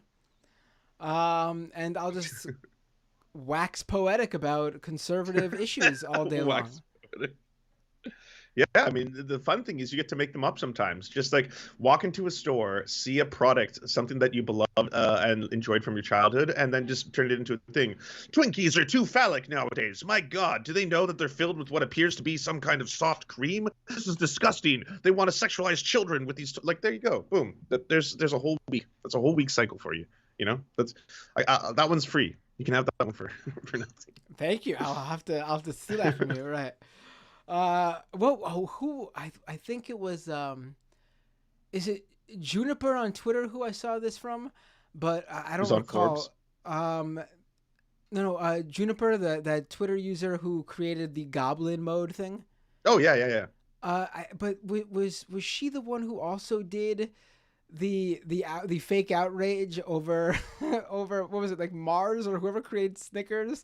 Oh, the vein, removing the dick vein. She is one of the internet's greatest and most wonderful trolls. And I was actually looking up articles to talk about Steven Crowder Day, going through Forbes magazine. You may have heard of Forbes, and then just saw that she was in there. It was like Juniper quote tweeted inside the article. I was like, "You are in Forbes, amazing." She also invented the fake story that Five Guys is now going to become 5 non-binary people, and the right lost their shit at that one. You know what? I think I need to partner with Juniper to create these stories, and then we'll have to just report them as if it's real via YouTube, and we'll just make so much money. So much money. Before long, I'll be getting that Daily Wire non-binding offer, offering me not $50 million over 4 years, but I'll get that sweet $30 million a year offer. All I ask is bring me on as a guest once you made it, you know. But like, Matt, I used to know you. I'm disgusted by you. I can fake the whole thing. I'll spit on the ground and everything. Joining me now is resident soy boy of Twitch. Lance from the Serfs. I hate Lance, you. First things first, let me ask you. Is it now leftist to not have a last name? Oh, fucking goddamn sellout. Goddamn fucking sellout. Fascist. Guillotine the Matt.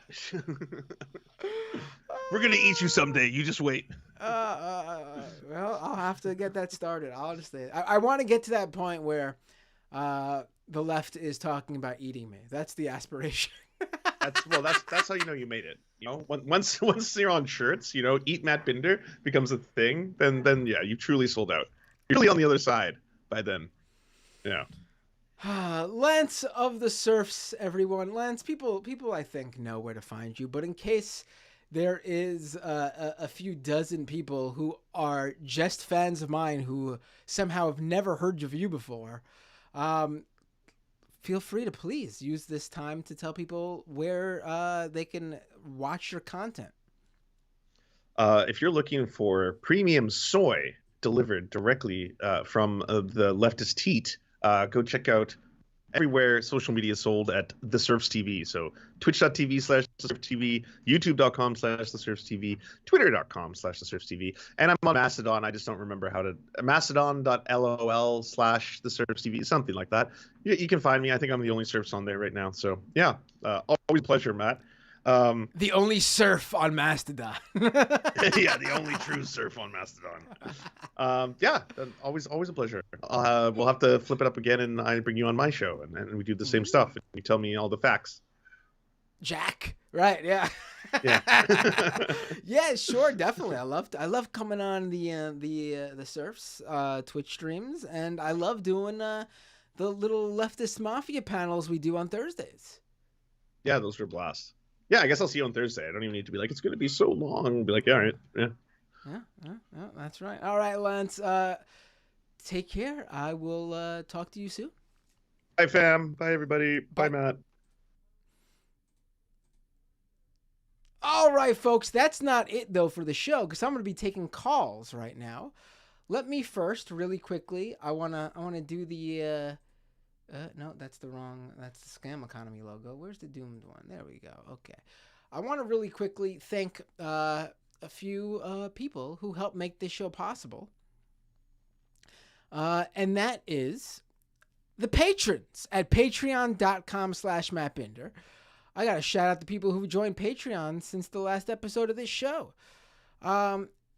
Alexander S., Matthew W., Cy A., Joseph D. And hold on, this person's not listed, but I remember seeing their email. Oh, is something going on? Is something going on with the Patreon? Let's see. And Sean Zone. Their name wasn't there. That was weird. Thank you all so much for becoming patrons over the past, a week or so since the last episode of Doomed. Cannot do this show without the patrons. So if you can consider becoming one. If you can become a patron, consider becoming one at patreon.com/MattBinder. Also, if you are a YouTube user, subscribe to the YouTube channel at youtube.com/MattBinder. There is a bunch of super chats. I will read all super chats in just a moment when I transition to the second half of the show, which changes nothing for you if you're watching live. Let me just finish shouting out the Twitch subscribers. First of all, twitch.tv/MattBinder. And if you are an Amazon Prime subscriber, be sure to connect your Amazon account to your Twitch account. And you get a free Twitch. My God, a free Twitch Prime subscription every month to give to your favorite creator. That's free for you, paid for your favorite creator, basically forcing Amazon to give a small portion of the money you already pay them to your favorite creator. You're basically making sure Jeff Bezos doesn't get more of your money. So it's a win-win-win for everyone, for you just to make sure you use your Twitch Prime subscription every month. If you don't want to give it to me, just please give it to somebody. And let me thank some of the people who've done so. One Less Name resubscribed for 1 month at Tier 1, subscriber for 5 months. Thank you so much. What else? Robot Monkey Cat resubscribed for 1 month at Tier 1, subscribed for 14 months. Ponderosapine resubscribed for 1 month at Tier 1, subscriber for 12 months. A Social Communist resubscribed for 1 month, subscriber for 10 months.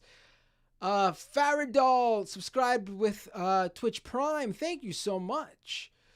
Thank you all so much for your support. I really, really do appreciate it. Again, this show is not possible without, frankly, all of you viewers, and then also all of you paying subscribers.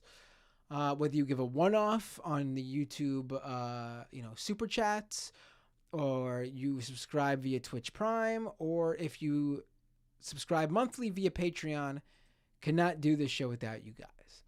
Now, if you are watching live, nothing will change for you.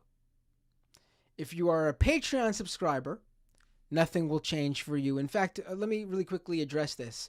So I had an issue with Patreon for a little bit regarding the Patreon only half of the show, the members half of the show. I don't know what happened. It wasn't releasing. It wasn't uploading. It appears like that's fixed. People have still been saying they haven't seen it. I was trying to catch up on what's missed.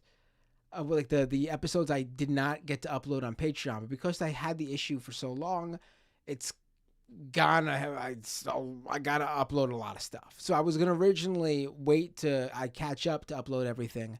That's not gonna happen. I'm just one person. It's a lot of stuff to upload, cut, and get up for you guys. So to make sure this issue just gets solved right away, I am going to get the latest members episodes up on Patreon ASAP over the next few days. And then as time goes by, I will replenish the archives with the episodes that are missing. But there have been people reaching out saying, they want to be able to get the member show via Patreon, and they haven't been able to. So I want to fix that immediately. So you'll be getting that all again because the issue is fixed. I will eventually get the archived episodes that are missing back up, but I don't want you guys to wait anymore. So that will be up. Everything will be back to normal there. So if you're a Patreon subscriber, if you're watching live, nothing will change for you. Give me a minute to just refill my drink. I will be taking calls via Skype. Search for Doomed Live, one word, Doomed Live, and you can call into the show in just a minute. For everybody else, as in the freebie podcast listeners, basically, I will see you all next time on Doomed. Today on Doomed.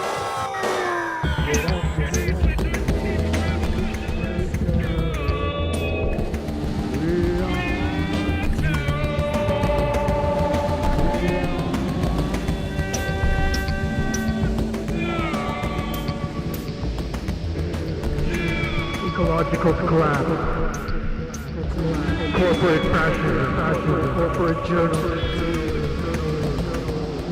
police brutality, voter suppression, austerity economics, educate the masses, rampant homophobia,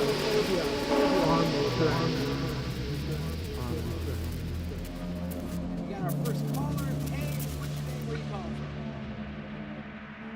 What's up, Matt? Hey, You from Jamaica? Dave from Jamaica. How are you doing, my friend? What are we going to be talking about today? I don't think you are exactly what you claim you are. I would say you're conservative. What makes you a liberal? All right, we are back. Are you? Yes, really? Absolutely. We are back. I have watched the show. I've seen you complete. That was a abrupt end. I meant to slowly bring the volume down. I did not do that. Anyway, I will be taking your calls. Skype Doomed Live. Let me get to some super chats before all the calls start rolling in. So I could. I'm gonna try to do a tight second half of the show. You guys know I can go on long tangents. I don't want to do that because I want to do a tight show, because what I'd like to do is do more streams, more content, and if I feel like I wear myself out if I do those 3, 4, 5 hour long call-in shows. But let's take the call started rolling in. I missed them, so I'll do a tight call-in show today. Crew Herks with a $5 super chat. Is there any archive of what Crowder does or says behind the Mug Club paywall? Also, Jay Briscoe Dynamite tomorrow. I don't know. That's a good question. Probably somewhere, right? Probably got to be some stuff floating around. Also, yeah, good to see Mark Briscoe getting to wrestle on AEW Dynamite for his brother. Hey, what's your name? Where are you calling from? Hey, Matt, it's me, Dave from Jamaica. Hey, Dave from Jamaica. How are you doing? Bad. Well, I guess even though you and Lance covered it pretty well, I was thinking about this whole Crowder versus the Daily Wire thing. And at first I was trying to assume, let's say if Crowder's a smart person, which I had a very hard time drawing up that schematic in my brain. I would say he's probably a ruthless person, which probably in business makes him look smart. But I don't think so, because I'm looking at we take the terms of the deal at face value, right? Right. I'm going to assume he does not make $30 million a year off of the Mug Club, because I just don't see it. I mean, like, I do know when it comes to conservative media, you have more whales than, let's say, comparatively to leftist media where you have more small donations. And I do think maybe his Mug Club membership are pushing out a lot of money. In other words, like maybe a single member might be dropping 50 a month or something like that. But I don't buy the large numbers at all. What? Go ahead, Matt. Sorry. Well, I don't know if it works like that. I don't know actually. I think there might just be like, yeah, I know what you're talking about. Like, you know, with Patreon you could give more, but I think Mug Club is like a set subscription price. Like, I don't know. Maybe I'm wrong. Because Like, if you want to give Crowder more money, you probably reach out and become a benefactor of some sort. But what makes me think is, especially I do a lot of like judgments based on his body language and his initial, before he called out Daily Wire, he seemed to be pretty nervous. Some people say he was mad, but it seemed nervous to me. Nervous? How so? What As do you mean? in, like before before his audience figured out it was the Daily Wire that he was talking about Right. earlier and he was very nervous, rubbing his hands and whatnot. I think this is more pressure from his dad than anything. I think like his dad reviewed the contract and said, no, you can probably get more, or you can start your own thing, blah blah blah, that type. I don't believe he's directing it as much as people may be putting out there. The father dynamic, we didn't bring that up when I was talking about Lance, but that's a good point. All right. It's first of all very bizarre. I'm sorry, it's bizarre. It's one thing. Listen, first of all, you want to hire your dad or whatever, or work with your dad. All right, I could see how that could go wrong, but I could also see how that could be, you know, whatever. But the fact that it's like his dad, it seems to be running the show, is very weird.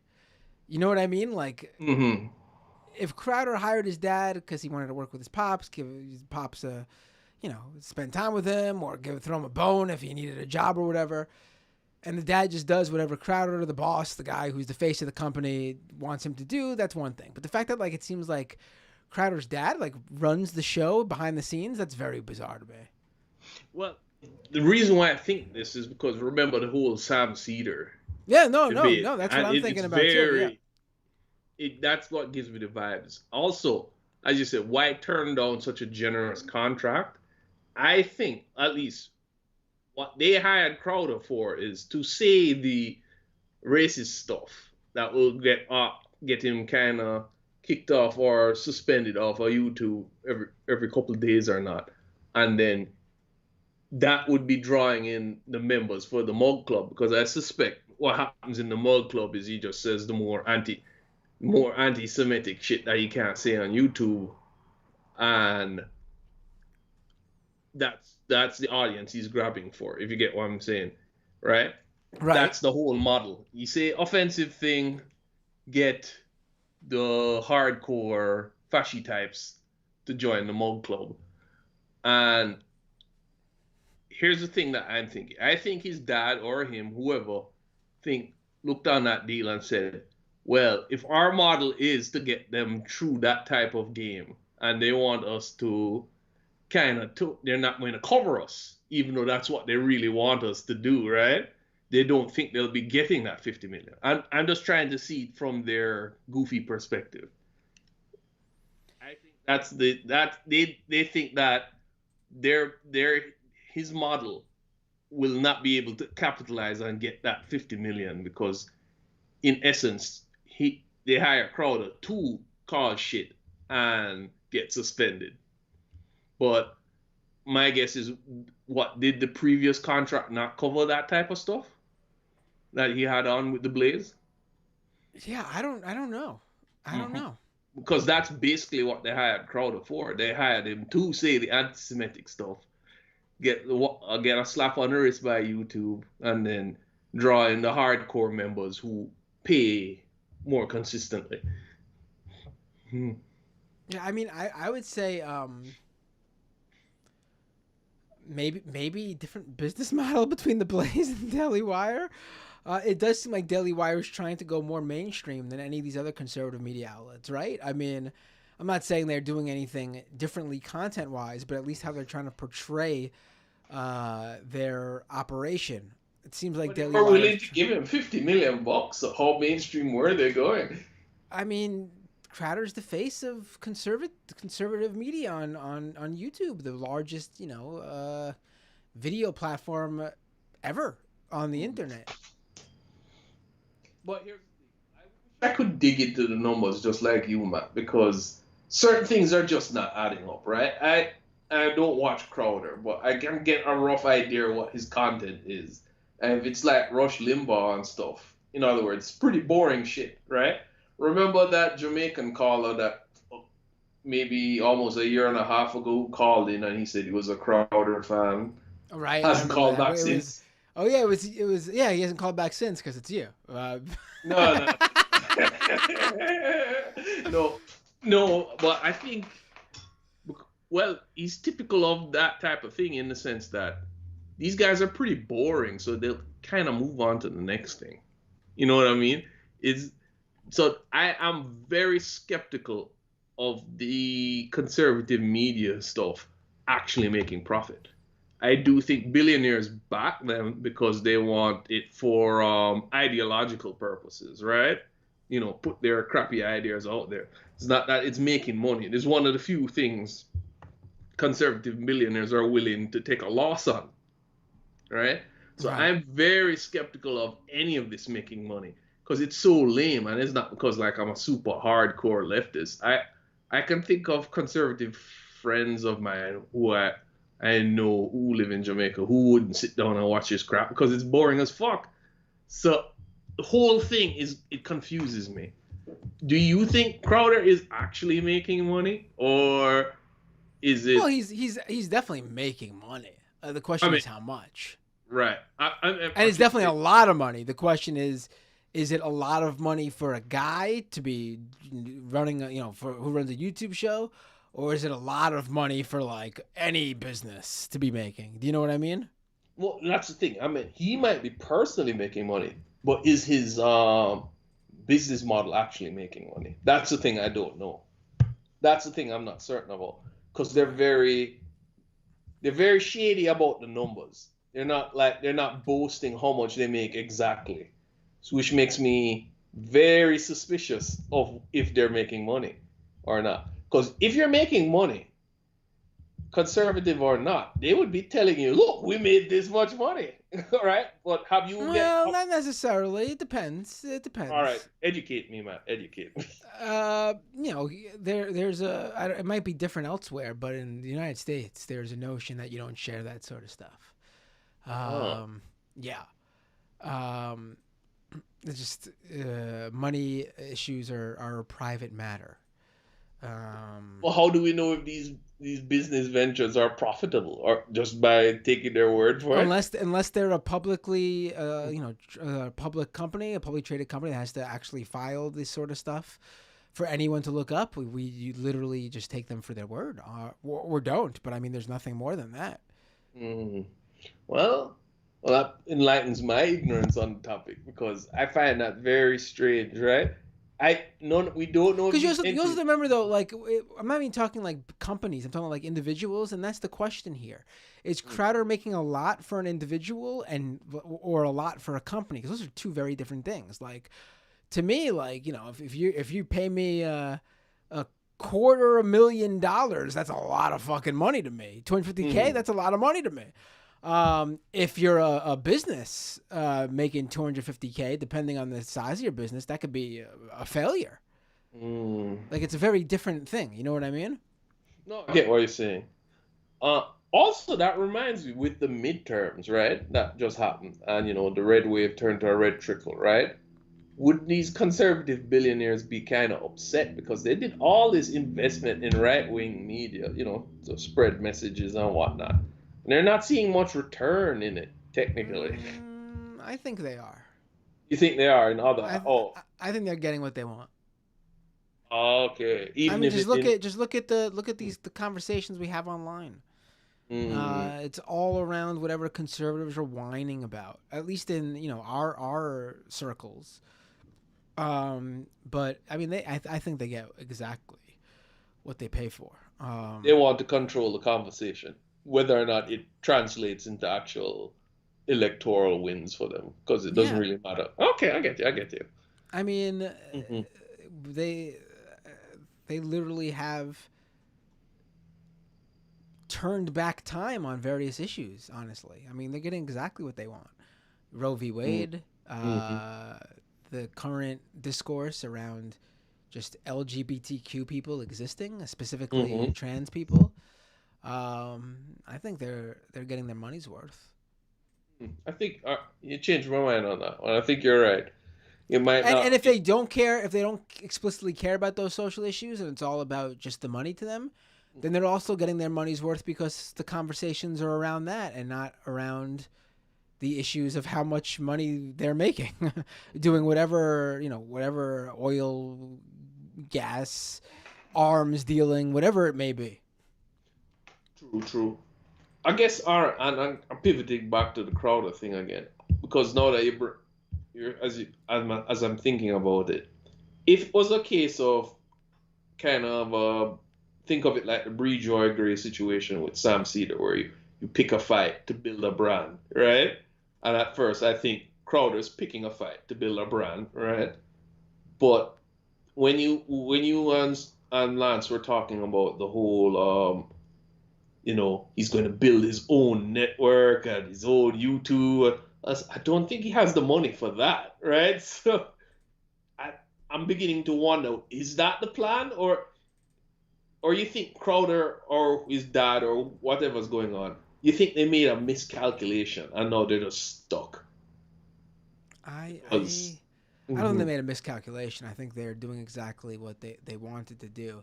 It could end up being a miscalculation. I mean, I'm hmm sure he'll be fine no matter what. The question is, will he be $50 million over 4 years fine?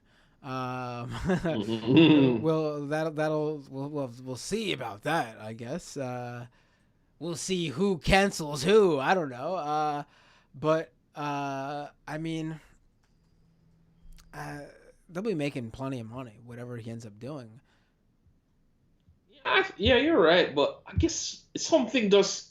I guess it's just something doesn't seem to add up, and I'm trying to imagine it as from a if I was a conservative true believer, if Crowder is that, or if he's just a grifter, or is a grifter slash believer.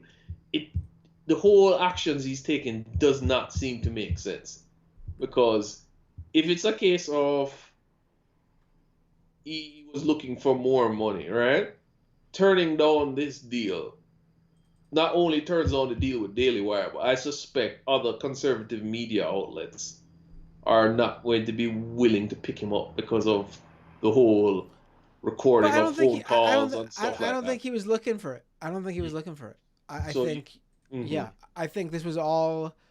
I think maybe he humored the offer at first to see how much they would offer him, and then they made the play because this wasn't also according to and the out. There's no reason for him to lie about this, honestly. Um, Ben Shapiro's timeline of things makes it clear that this wasn't like in the context of a back and forth offer and then like in the heat of the moment this happened. This hmm looks like something that was planned out on Crowder's end. Um, Here's the timeline according to Shapiro. hmm Uh, Prior to October 5th, they send an offer to Steven Crowder's agent. Uh, no, I'm sorry. Prior to October 5th, his agent requests they send an offer. I guess they sent out feelers saying they were interested in Crowder. So he says send an offer. October 5th, they send the offer. hmm Less than a month later, November 2nd, Crowder tells Jeremy Boring of Daily Wire he wants $30 million a year. About 2 weeks later, November 14th, Daily Wire gets back and says they can't do that much. hmm About a month later, December 12th, Crowder registers stopbigcon.com. Like, in fact, I could confirm when that happened because I could look hmm myself at the registration date. 1 second. Yeah, December 12th, Crowder registers stopbigcon.com. Back to Ben Shapiro's timeline. December 15th, 3 days later, Crowder announces he's leaving the Blaze. Mm. January 7th, this is 3 months after the offer was sent now. Mm-hmm. Crowder texts Jeremy and asks if they can talk. 2 days later, January 9th, Crowder and Jeremy talk on the phone, and Crowder tapes Jeremy. Boring. So, according to Shapiro, this is a 96-day event. 96 days elapsed between the offer being sent and then him taping that phone call. And then 36 days between the offer being sent and Crowder buying the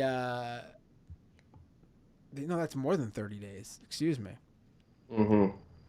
But this happens over a prolonged period of time. This isn't something that happened in the heat of the moment, which makes me think Crowder was trying to figure out what to do with it, and then decided and then planned out to use it, go public with all this stuff. Hmm. Well, all right, and if that's the case, then I think it's, as some of your chatters are saying, it's probably an ego thing. But even then, he's still very nervous about it when he was more or less starting this thing. So maybe he was nervous about going after Mm-hmm. another big conservative. Or he's worried about losing people on his end. I'm not sure what his worries would be particularly, but They're not very rational worries. Then again, he's afraid of Sam Cedar, so I guess. So that's a very rational worry, if you ask me. True. The whole empire would crumble if, he lost the debate to Sam Cedar and then everybody forgot 2 months later. No, yeah, that could be it. That could be the end. But for definitely the end for me. For Steven Crowder, right? But I guess he just thinks he can pull it off. But to turn down a $50 million contract, I don't know. Something just seems kind of off. He really did. I'm willing to bet money on it. I don't think the Mug Club gets $30 million a year. I would be shocked if it does.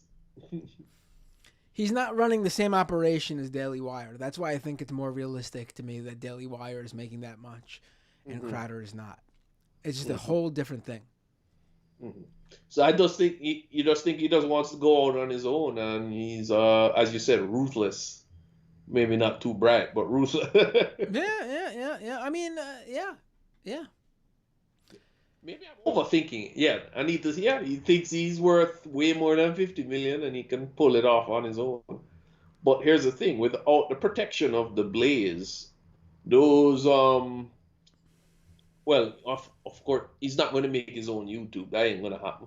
So, without that type of protection, I think when he gets banned, it's going to hurt him a lot more, and I think he's going to end up making a lot less than that contract would have gotten him, even though he'd have to tone down the anti-Semitic stuff. But here's the thing: I remember watching Crowder on YouTube. He used to get away with a lot, so I think he could have still got most of that $50 million in his contract if just by toning it down a little and say, "Hey guys, come if you want the real fascist stuff, come to the Mug Club."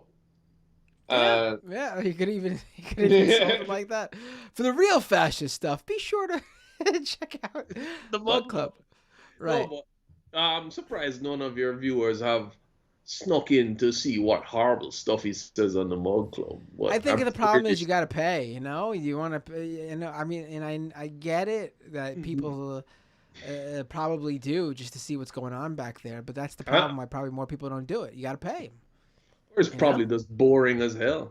Maybe it's probably, hey, you want to hear some racist, boring jokes? Come to the Mug Club.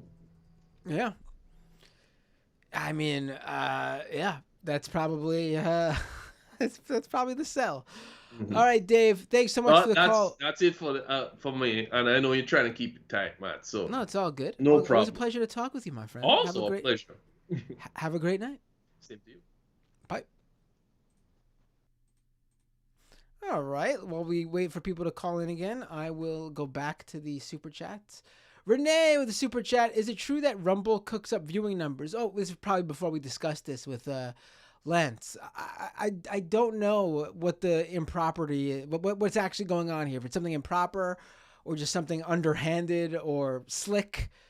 Let me go back to the phones. Hey, what's your name? Where are you calling from? Hey Matt, Josh from California. How you doing tonight? Hey, Josh, I'm doing good. How are you? I'm well, thank you. What is it to talk about? Yeah, so really quick about the Crowder stuff. I'll move on very fast because this is a very boring subject to me at this point. Like, I'm only I had fun interested. with it.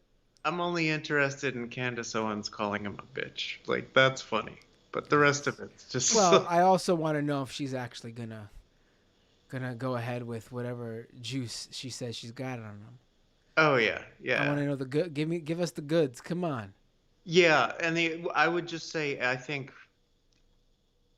what would make sense in the timeline is that between the time he got the offer from the Daily Wire, he probably also got a renewal offer from the Blaze and took both of those to someone else who is backing his operation now to help him launch himself and said, well, here are my two offers. What are you gonna, here's my comps. What are you gonna do? What are you That's gonna what do you about do. it?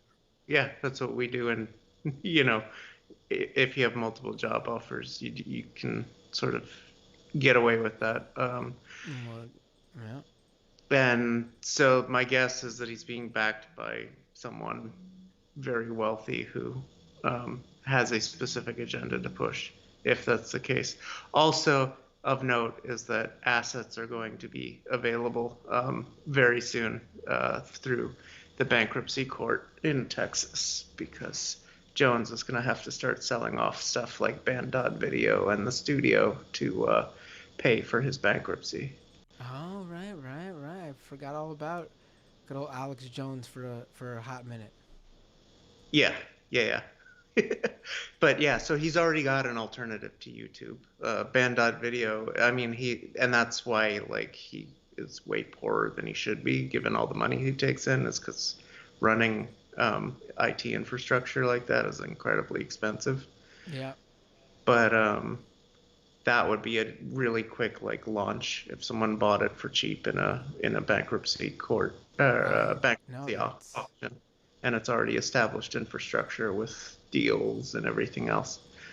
That's a great point.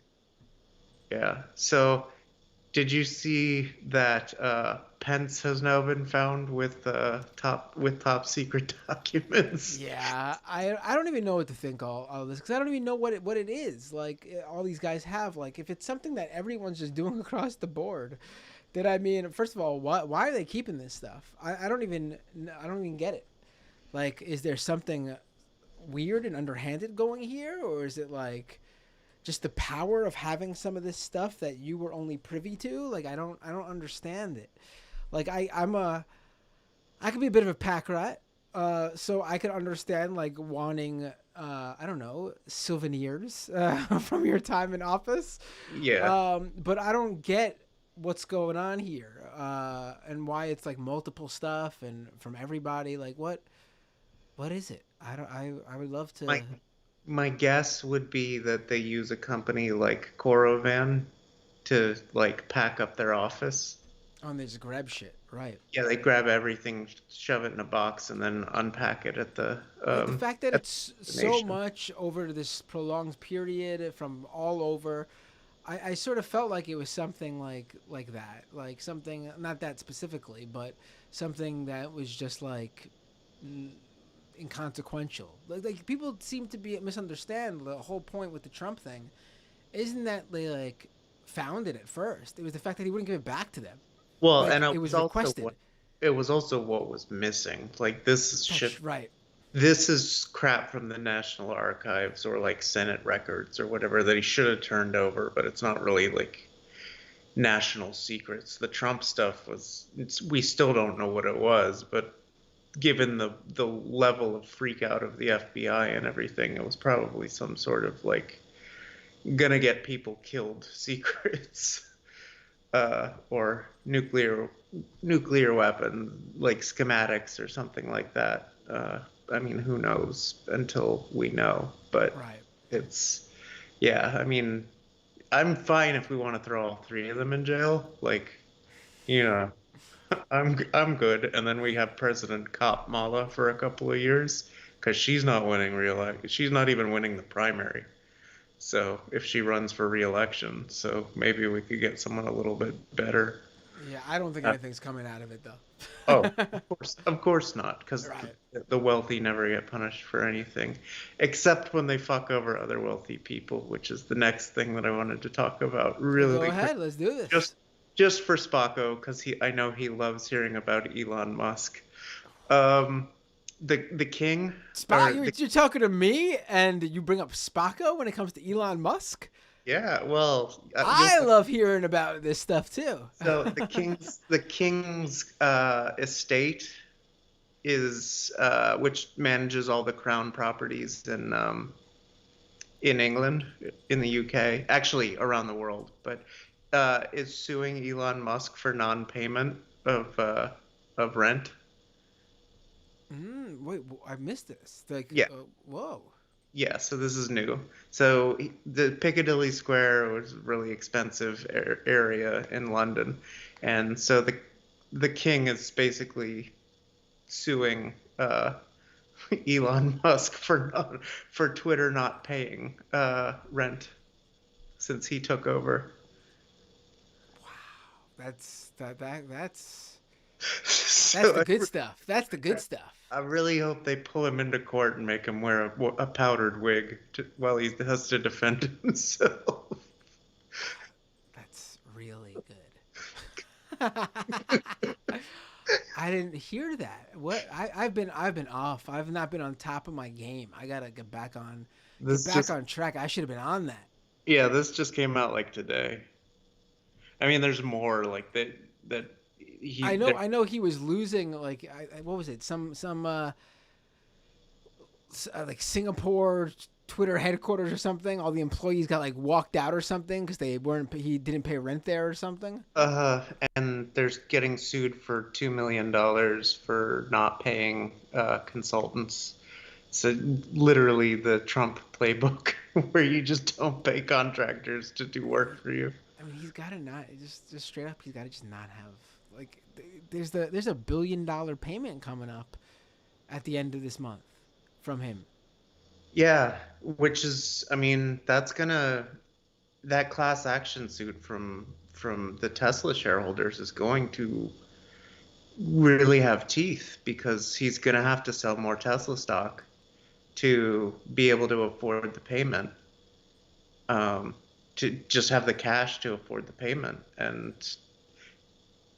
they're already suing him for like damaging Tesla on behalf of Twitter as a shareholder class action suit. So the stock if he's got to sell enough stock to get $1 billion in cash, that's going to tank Tesla stock again.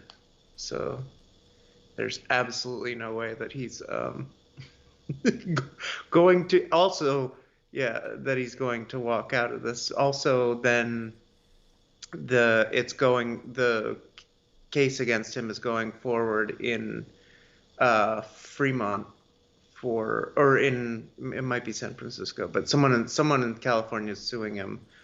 It might be the state. I can't remember the exact story, but for that 42069 tweet, that's finally going forward in court. And there's they tried to get a change of venue because he didn't feel he could get a fair trial in the entire state of California because everyone hates him so much, so he's trying to move it to Texas.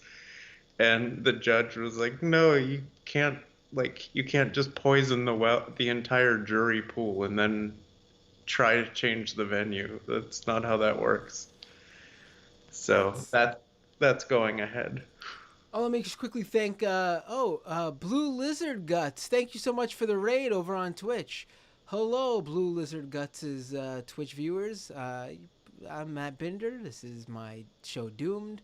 I'm currently talking with callers. You can call into the show, fire up Skype, search Doomed Live, and just try to call in. I take the calls as they come in, so as soon as I'm done with Josh here, you can try calling in, and if you're first, I'll grab your call. I can't wait to see what happens with this. I feel like he's been less on Twitter. Have you got that feeling? Like I feel like he's been too I don't busy actually- to be on Twitter lately. I Like don't he's- actually have Twitter, so Oh, okay. I believe you, but I I don't. feel like he hasn't been as loud as he usually is, and I'm gonna assume it's because he's I don't know, he's got things to do right now because he's probably looking under the couch and pulling up the mattress, and I don't know what else he's doing, but he's got to figure it out. Yeah, he's definitely got to be sweating a little bit because these guys, you know, are not used to consequences, and it's just like, why does everybody hate me? What's going on? So I'm sure he's got that, that feeling that everybody that, people grow up with. If you're a nerd, you're bullied, but when you're rich, you've probably never experienced that before. Especially when they were treating him like he was real life Iron Man or whatever for so long. Oh yeah. Oh my god. And the last topic I wanted to talk about was this chat GPT stuff. It might be more of a scam economy call, although it's not really crypto, but No, it could be both. Honestly, the AI stuff's probably going to end up on both shows, quite frankly. but they just caught half of a Stanford class using it to cheat on essays. Oh yeah. Yeah, so like that's already. I mean, listen, people have to understand that they're gonna catch you. Like if you're gonna do something, they're gonna catch you. Like maybe you'll get by one teacher, maybe on one test or essay here or there, but you're eventually gonna get caught because these AI, Chat GPT, for example, all these ones, whatever else is out there, these AI writers and stuff, like they don't sound natural still. They're just not going to be able to do it, at least I don't think anytime soon. I have a lot more to say about it, honestly. I think it's scary though. Like a lot of people are sort of just leaning into this whole, oh, well, why would it's just like a calculator, and why would you? And it's like, no, but if that's you the never- thing though. It is a tool. Like I'm not against the AI stuff in general. Like to me, AI, I saw people being like, people who are. I completely agree with a lot of the takes critiquing the AI stuff, but some people took it too far, in my opinion. It was like, oh, AI is just like Web3 or whatever. No, I don't think so. I think there's something to this. But it's gonna be a tool. It's gonna be something that helps make something that you do that's good, a little bit tighter, a little bit better, Yeah. if it's used correctly. But if you try to do the whole thing or even the majority of it with AI, it's not going to be even good. It's going to be just obviously bad. Like for now, yes. for now, at the Eventually, very it's least, I gonna think eventually, maybe. I don't know. I just don't think. The thing is, like, it's not actually understanding. Like yeah. maybe eventually it will, but I don't see anything close to doing that yet. No, I agree with you, but I think the concern, at least for me, is, especially in education, where if you really never learn how to structure, and I mean, you see it a lot, a lot of the people you talk to on YouTube, or you debate on YouTube, never really learn how to structure an argument, and so they have these, disconnected sort of thought bubbles that, or you watch Jimmy Dore talk. It's feeling and no logic to sort of connect an argument together to back it up. You just sort of throw spaghetti facts at a wall. It's very similar to how AI writes, and so in some ways that is very scary. In that there are already a lot of people who write and speak like in that unbelievable sort of way, but also just in general, just for the future of education. Um, if it can generate a framework for you to work off of,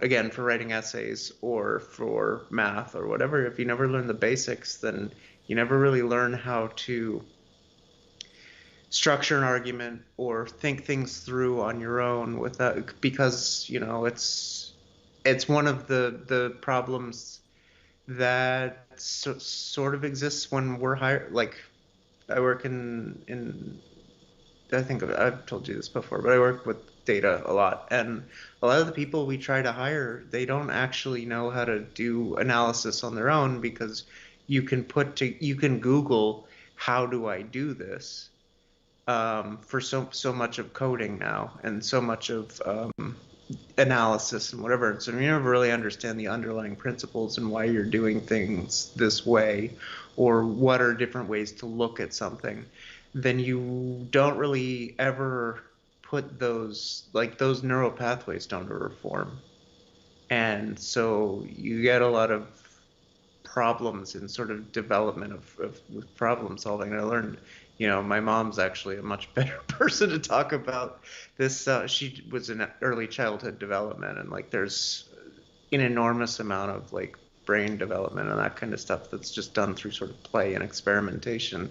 And if you don't have to do any of that kind of stuff, then you don't develop those processes in your brain ever. And so that's where AI is scary, because if it gives you the framework where you don't have to do any of that exploration on your own, then you don't learn. And like, I'm not worried about now. I'm worried about like 30 years from now or 40 years from now, when this is much better and education policy is already so woefully behind in this country that, I think, but here's the thing. I think people, like, I'm not worried about that. What I'm worried about is people, the hyping of it, the overhyping of it, the idea that this is gonna.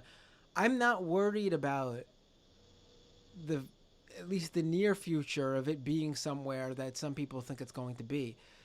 I think people don't understand how rudimentary it is right now. Like, I saw someone basically.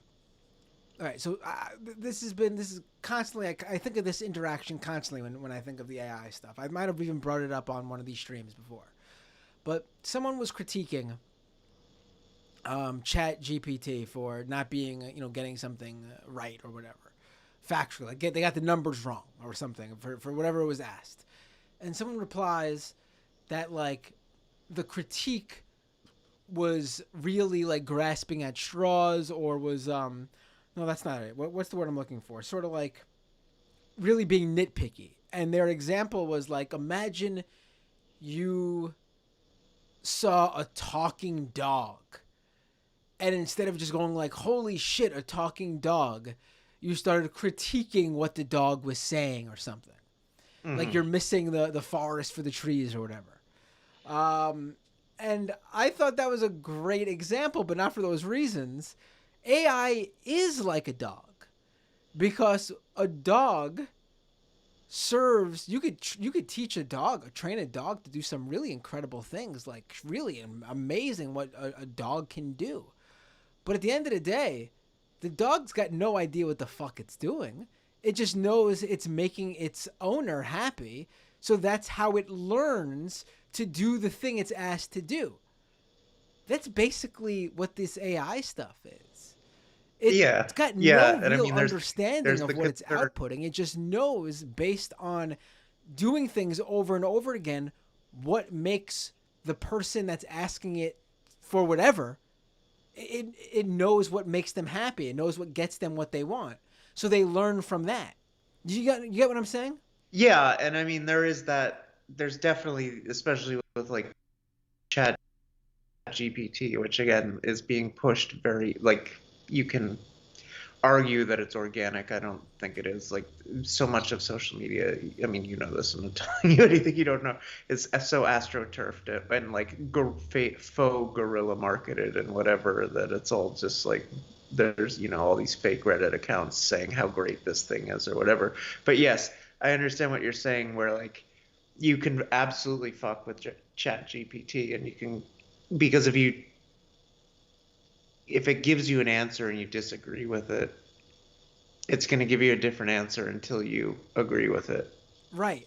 You can tell that it's wrong. I have seen some incredible outputs from it. I've played around with other AI writing stuff, and sometimes I'm like, oh, this is crazy that it's able to, like, you know, figure this out from all of the data its input, and like I've received full blown, in some of my testing and playing around with it, I've received like full blown short 500-word articles that, you know, if you didn't know any better, you might read it and think, oh, like there's no personality in it. You wouldn't like write this for like a major outlet or something. Yeah, but it looks like some, like, you know, SEO article on some random blog put out there specifically to rank on Google for something. Or yeah, like some shitty BuzzFeed article that, you know, 9 tricks to whatever. Yeah. Right. So like, same thing with, like, you know, there's a lot of incredible sort of stuff out there, but the question is, like, what is this hype about? The hype is like, oh man, I'm replacing people at my office with this stuff. Like, first of all, probably you're not. It's probably just more of that hype bullshit. Second of all, what were you having those people do that you could replace them with this? Because there's nothing I've seen that, like, I've not seen a way to integrate this into, like, my everyday life in any way whatsoever. The only time I've touched this stuff is to play around with it, to fuck with it, to see what it could output. Quite frankly, that's all I've seen worthy of doing. I can see maybe if you are not such a great writer, or maybe not a native English speaker, you would use this stuff to, you know, to clean up your articles so they would look like it's from an English speaker, and it could do that pretty okay. You might come across times where they swap words with completely different meanings that doesn't fit the article, but, you know, I could see that being a use case for it. But I've not seen anything where it can, like, replace the thinking of a person, because it doesn't do that. It simply uses data, all the data it's been fed, to figure out, like, what fits when it's asked a question. And sometimes it does guess some pretty crazily accurate stuff, but a lot of times it doesn't too. You know, the overhyping of it is the thing to me that's like crazy. I'm just waiting for it to end up like every other chatbot that gets on the internet. That's gonna start spouting the 14 words that everyone asks questions. I mean, there's already, apparently, I don't know if I don't know if Chat GPT is powering it. There's like other models that are out there, AI models that are out there, but there is a chat with a historical figure app I saw people posting screenshots of. Oh, lovely. And it's actually doing that. Like, you're like Mussolini is like rewriting his history or whatever via this chatbot. And then on top of it, this one was truly amazing. After they realized that so many people were interacting with the Adolf Hitler chatbot, they put the Hitler chatbot behind a paywall. It's an in-app purchase now to talk to Hitler. Jesus Christ. Yeah.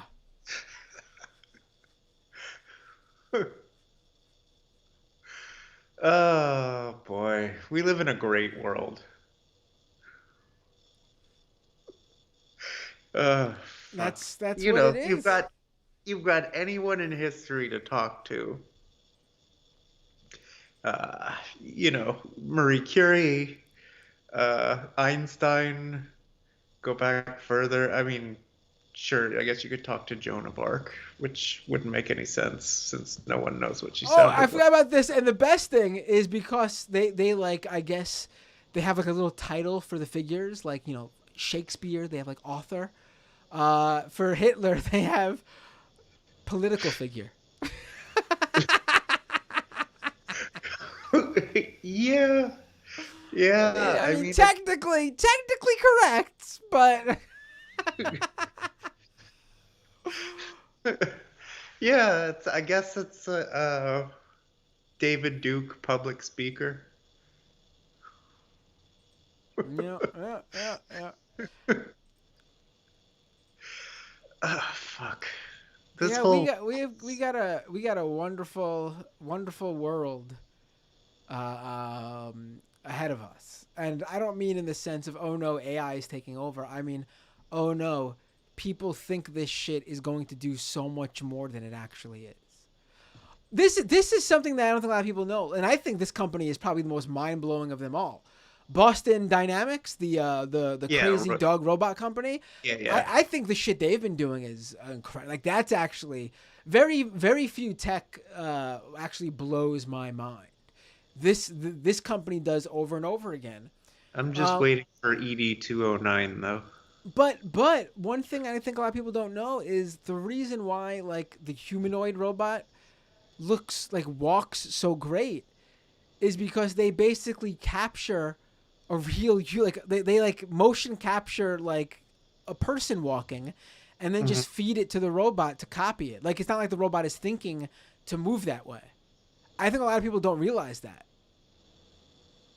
Yeah, that's I didn't know that. I figured it was some sort of servo programming, like with the No, like gyroscope. it's even less like it's still incredible to see it move like that regardless of how they do it.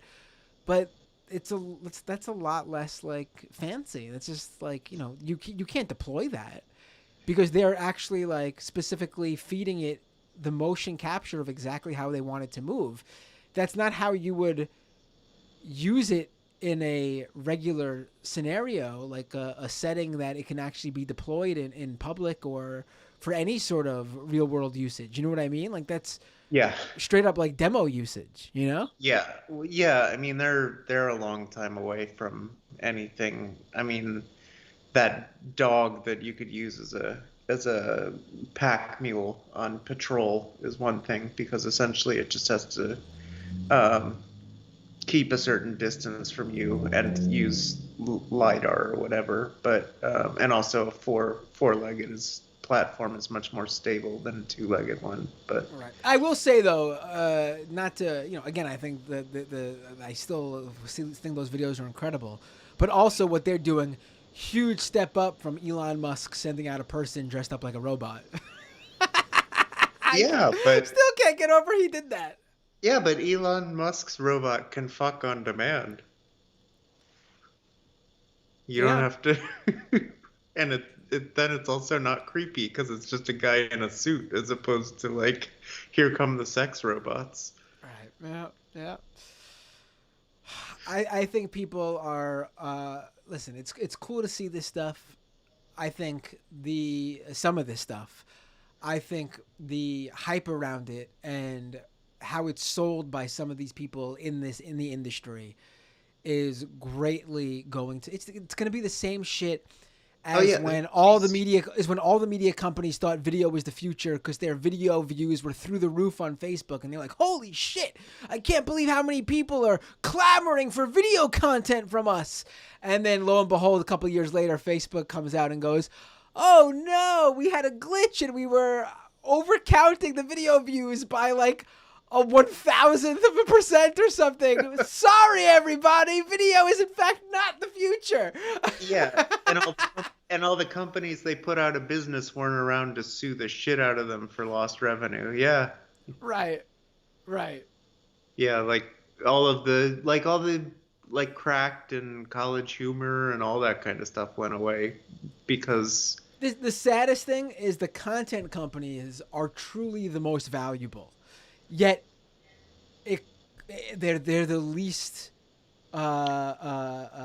valued. yeah, Like content makes the internet go. Content, video, audio, words on the screen, whatever it may be you're consuming. That's the shit that makes the internet is why you're online. Yet that shit is the least valued. Those companies where their main product is content, are usually not valued anywhere near where these tech companies are valued. It's just Yeah. so bizarre to me. So Well, bizarre.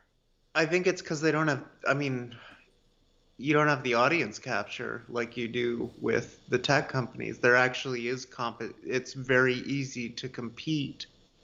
Maybe not like at a level of an HBO or whatever, but it is very easy to compete on YouTube or on Facebook with or real like reels or whatever or indie produced content. Like at that level, it is very easy to compete. Where it is very very difficult to create the next Facebook or the next Google or the next YouTube or whatever because it requires such a capital outlay that even though it's technically, and that's what one of the one of the things that's gone away since they changed the rules for enforcement of monopolies in the 80s. The barrier to entry is so high for like the platforms that you have to be incredibly wealthy to get in, and so they're the ones that sort of have all those connections and are feted as the geniuses and whatever else, because there's so little competition, because it's so expensive to start up. Whereas like, you're sitting here with your webcam, your production costs are probably pretty low comparatively, to like, I mean, and maybe you're not maybe you're not competing with NBC or CBS or whatever, but you can still produce content, whereas you could not. I guess you could peer-to-peer host like videos or something, but you know what I mean. It's wouldn't be on anything like close to the same scale. So I think that that's why that's part of it, and then also just the data capture of like everything that you like all you can do to flesh out these data sets about people where you can then predict all of their behavior, is valuable, because if you can like literally package people into little things like, oh well, if I tweak this little thing they're going to spend X amount of dollars on these products, then filling in those gaps is worth the money to people. Monsters mostly, but Right. still, Right. Yeah, I mean, we'll just have to see where this continues to go. It's gonna always there's always gonna be some some big tech trend that captures this audience, and they're gonna jump back and forth. Like if you look, it's literally it is unfortunate. I don't think the AI stuff is the same as Web3 and crypto and all that. I think there will be use cases for AI that actually will be helpful. I don't think it's what people think it's going to be, but there will be reasons to use AI, like writing stuff or AI suggestion stuff or AI search stuff. But you'll see about the hype. It's the same people hyping up Web3 and Metaverse. They've just all jumped on the AI train because they're just trying to, make money off whatever's out there. Yep. Yeah, they're chasing maximum return on investment by trying to be the first into a new market. Yeah, I totally agree. Also, the guy who runs OpenAI, the main AI company that's behind ChatGPT and getting all the adulation, doesn't seem like such a great guy. I mean, that's usually the case with a lot of these guys. Are they ever? Yeah, that's usually the case. But yeah. All right. He previously ran a company that wanted to scan everybody's eyeballs.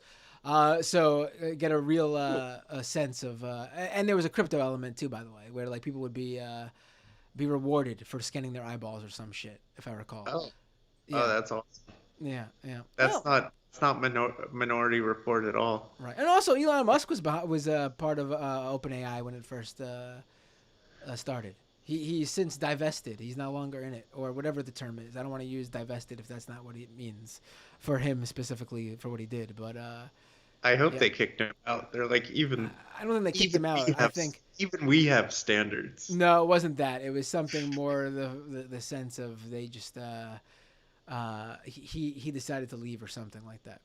Oh, did he want to start his own one? No, I think he wasn't happy with the direction, or his hands were full with too many. He realized he had too much going on and couldn't. Something. It was something. I don't remember. I can't remember.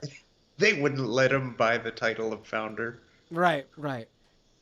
No, Elon, you cannot be the AI king. Sorry, buddy. Uh, have a great night, Josh. You too, Matt. Oh, I just realized what time it is. Ooh. Also, another reason why I wanted to put a hard stop on how long we went tonight, because I'm doing another stream tomorrow. Scam Economy will be tomorrow. I got a Scam Economy episode ready to go for tomorrow.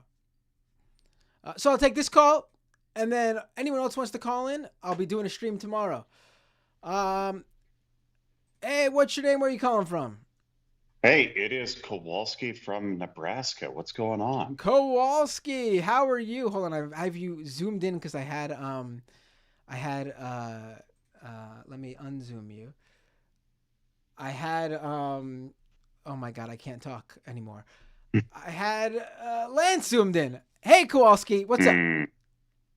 Hey, so I just got back from your hometown, and the place was pretty cool. All right, you were in NYC this weekend, right? Yeah, there was this older gentleman, Samuel Sider. He invited me onto his podcast. Oh, I heard about this. My It was- dad, my Papa Binder told me you were going to be on, and I just couldn't tune in. I have to catch the replay. Oh no, it was hilarious. There was a lot of unique IMs. Really? Yeah, Semping is a word, so that was very, very interesting. But no, I just wanted to call in and compliment you on your city. If I did not have a farm and I didn't have like an established career path and friends here, a place like New York would be incredible to move to. Right. If you weren't Like- if you weren't a literal farmer, sure. Yes, Yeah. New York would be. Maybe if you could get me like all of Central Park to farm, I could move the operation there, but Right. that might irritate a few people. But Hey, no, some dude, some people got little operations going up on their rooftop if they got access to it. So maybe you could yeah, bring I the also heard there were a tractor lot up. of there were also a lot of things going on in people's closets there for quite a few years using growing lamps. A lot of gardening Yes, there, yes. So how'd you enjoy? How was the show? I wasn't able to check it out. How was the show? Matt Leck got hammered, and it was amazing. Everybody actually drank probably way too much. It was really funny. The crowd was amazing. I mean, it was probably one of the coolest like live events I've been to. It was a blast. I really would like to go to one where you and Brandon Sutton would be at, because then I could finally meet the whole extended universe from the Majority Report. But no, I just putting faces with all the people in the chats and like on Discord and such. Like it's pretty cool. Like you guys have built quite an amazing community and audience. So. Yeah, I always enjoy the live shows. I would love to be able to do more of them. I'm planning one this year for my stuff. I will let you all. Ooh. I'll let you all know. It's very preliminary. It's probably gonna be Scam Economy more so than Doomed, simply because that's my lane that no one else is doing. So I got to take advantage. True. I'll let you all know. Maybe you'll be able to come out. Yeah. Sam did say that they were working on the preliminaries for a potential live show in the near future, but it seemed like he was making it as vague as possible. So I would listen, if I had a bigger operation going, I would do a live show, honestly, way more often than anyone else does. Anyone else in this specific realm. I think Chapo does a good amount of live shows. I would love to do it like that, like actual pretty regularly, couple times a year. But I don't have the budget to do that. yeah, that's understandable. It kind of makes sense why you guys kind of pool together. But yeah, just wanted to compliment you on your fair town. But yeah, that was pretty much it. Also, What was your I'm favorite? Oh, enjoying. where did you go, by the way? Just Manhattan? Where were you staying? You went to Brooklyn for. So those are the two boroughs you hit up. Anything interesting? Where'd you get food? Where'd you get lunch, dinner? Hit me up with Oh, the specifics. so I have kind of a running antagonism with Emma and Sam on whether or not New York pizza is better than Chicago style. Oh, New York pizza is the best pizza you could ever have. I'm sorry. Not that's not even Yeah, like I'm not one of those yeah, New it's York is better at everything, but we got the best pizza, we got the best bagels, and I know because I've tried them elsewhere and they're just not as good. That's just a I fact. agree. I agree. New York pizza is the best. That's why it's the bottom layer of a Chicago style, and they just keep adding more improvements to it. It's wonderful. Um, but I had some pizza. It was actually really, really good. I walked through Chinatown, couldn't really find a place that really sounded all that great. I was kind of jet lagged. But the following day, Korean barbecue in Midtown was pretty awesome. Got to go to the top of the Empire State Building. That is an amazing view, especially as the sun's going down. Oh, that's I do that all the time. That's my usual. Oh, yeah, just I stayed down by lower Manhattan, so like seeing that whole skyline and visiting that area seems kind of expensive, Oh, just a it's bit. yeah, no, Manhattan. I mean Brooklyn. Honestly, Manhattan and Brooklyn are both very expensive. Mm, This is not the touristy area to go, but if you head out to right. Queens or the Bronx, it's much more affordable. Yeah, I don't think I could afford anything until you hit maybe Yonkers, but it's just kind of cool being in a walkable city. I didn't experience a walkable city until last year when I went to Boston, but you guys in the Northeast, you got a cool thing going. If I could have figured out the subways, that probably would have been cooler, but I spent a half hour and Oh, the I don't know subways are it very. was bad. I'm not expecting you to figure it out on a weekend, but the subways are very simple here. I've seen other, other cities, major cities have subways that I personally found confusing, but I think our subway system is very straightforward. That's also because Manhattan is very straightforward. I'll give it to you that areas of Queens don't make sense how the streets are uh, named, but Manhattan is very simple. The grid is very well thought out. You got your numbered streets, your numbered avenues, and they all See, intersect. you say Yes. it's simple and all, but I couldn't figure it out. So I'm going to tell you this, driving a tractor is simple, and I want to see you do that. All right? I bet if you sat me down and ran me through all the basics, I'd figure it out after a while. Um, I yeah, I mean, but you should have hit up this little indie spot. Not a lot of people know about it. Times Square. Are you familiar? oh yeah, that's the place that always gets destroyed in the movies. I've seen that. Right, right, yeah. Did you see?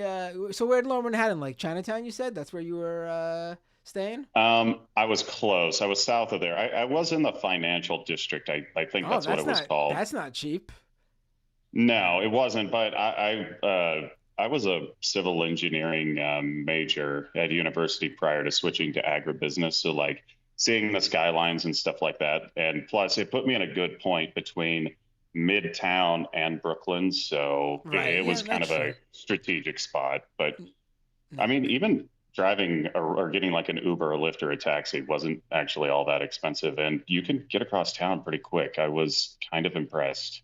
Yeah, But it's a yeah. small it's a big city, but it's a small city too. It's pretty. I don't think people realize how quickly you can get everywhere. At least in Manhattan.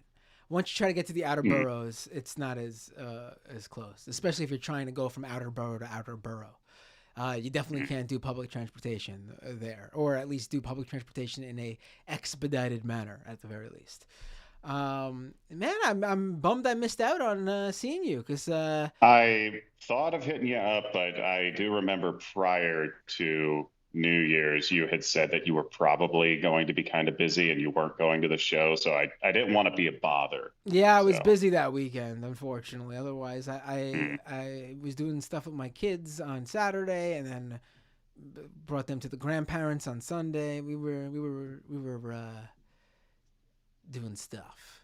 And I wasn't. We had other. There was another. There was a bigger family thing going on that fell through that I thought we were gonna end up doing. So, but it was a busy weekend. It's unfortunate. It couldn't have been literally any other weekend. Oh no, now I have an excuse to go back to the greatest city on earth. Ooh. It was a good time. For anybody who hasn't visited New York, it's worth the trip. Like, definitely a great experience. I had a good experience. Well, honestly, I would tell people there's other places that I would go first.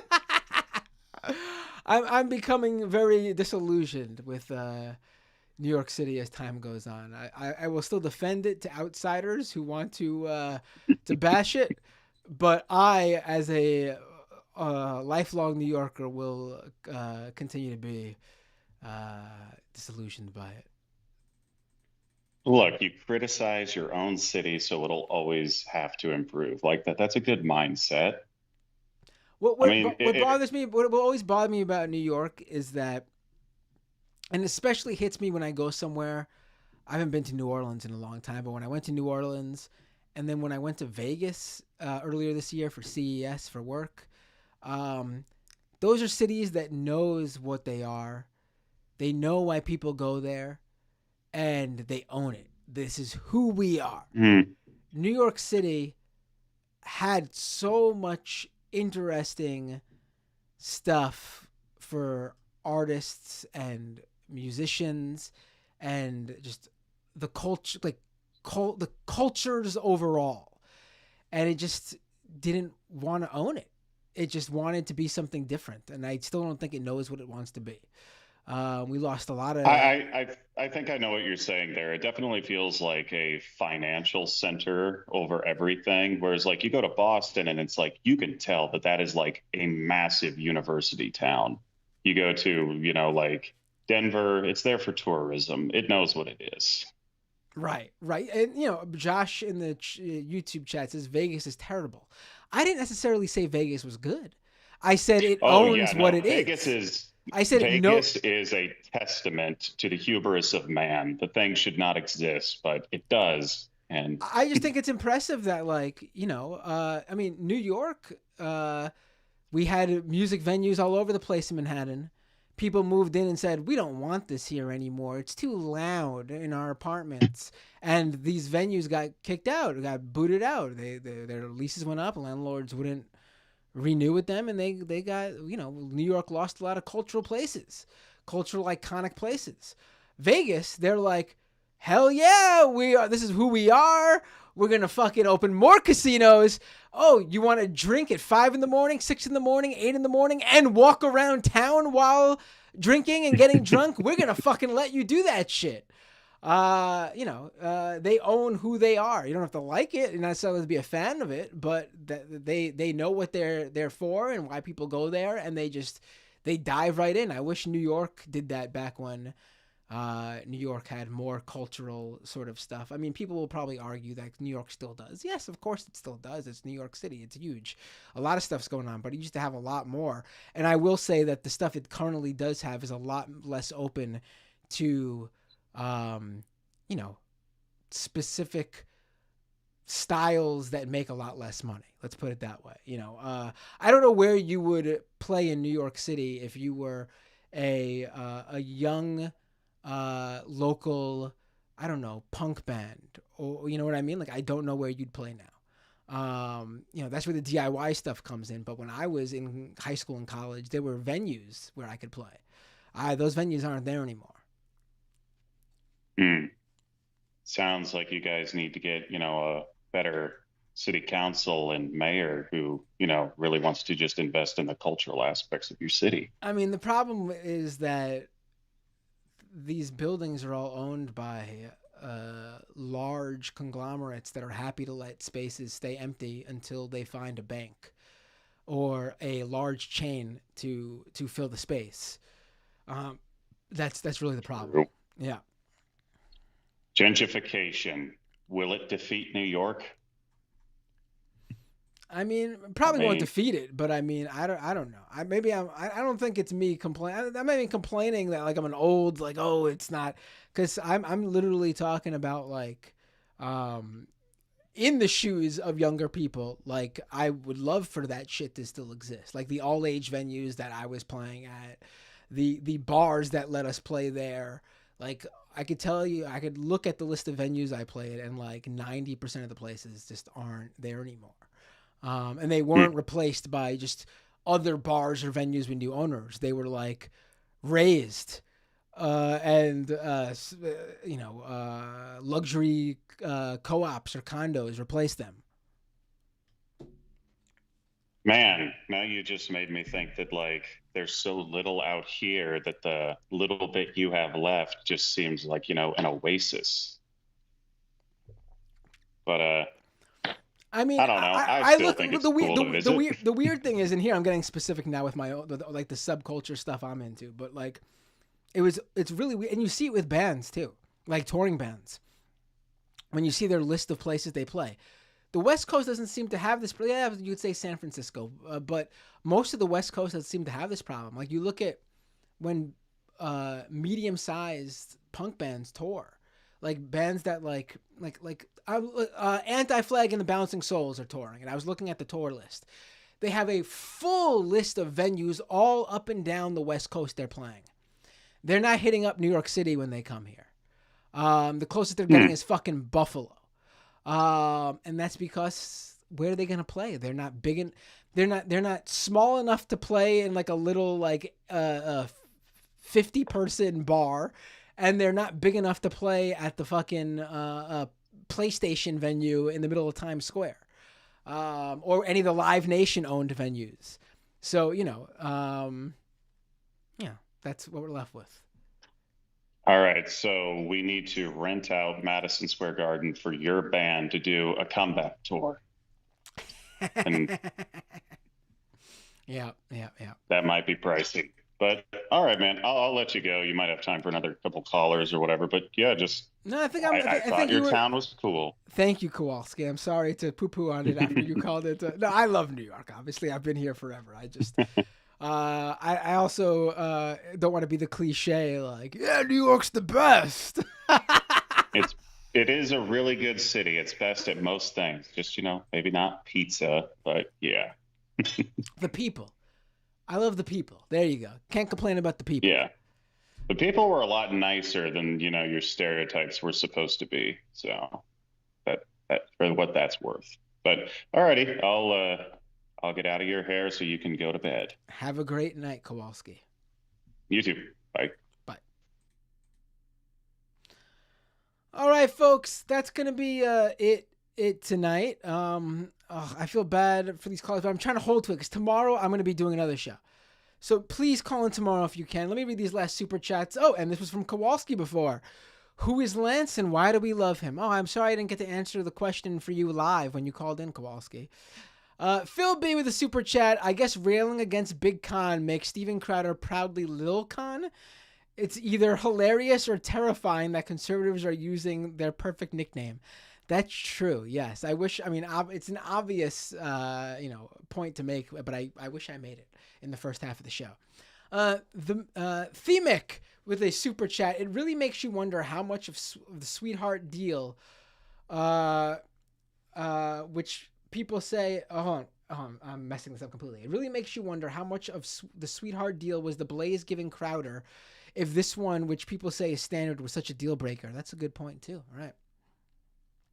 Or maybe the Blaze got in early enough before Crowder realized how much he thought he was worth.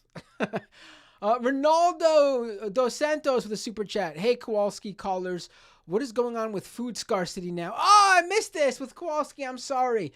I see fertilizer and veg oil price drops, but probably not the whole story. What about future? The next time Kowalski calls in, hopefully maybe he'll call in tomorrow again, I will ask him this question because it's a question I usually ask Kowalski when he's called in. But I was so distracted by him coming to New York that I forgot to ask him his hometown roots questions. I will ask those questions, I promise you. Also, Jacob, thank you so much for the $20 super sticker. My God. Thank you. All right, folks, don't forget patreon.com/Matt Binder. If you can become a paying subscriber, help me get to that next point, the next goal. We're very close to 400 patrons. If you can get me there, great. If you can't right now, please, I get it. Don't worry about it. But if you can become a patron, consider it. YouTube.com/MattBinder, Twitch.tv/MattBinder. Don't forget that Twitch Prime subscription if you got it. Who should I raid on Twitch?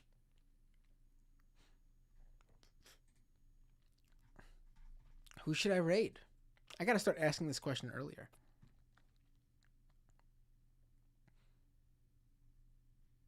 Wait, what?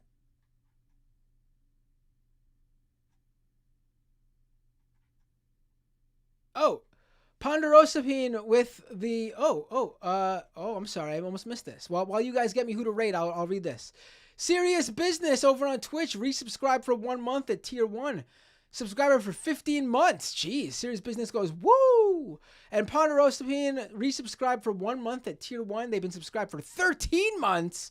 And this is the message that they included with this resubscription. Under Section 34 of the Secure Credits and Taxes Act, the president can induce artificial inflation, and if inflation gets high enough, Biden can declare emergency powers and not leave office. Google Biden scat Rule 34 for more info. Oh my God, what am I doing? Okay.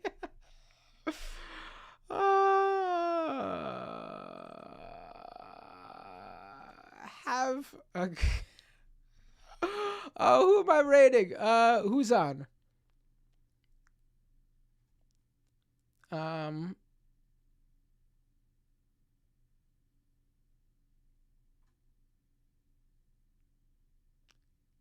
Ariana Jasmine. Who's that? Let's see who they are. I like rating people, different people. Oh, that's... Didn't she used to be known as Progressive Brat, right? I've rated her before.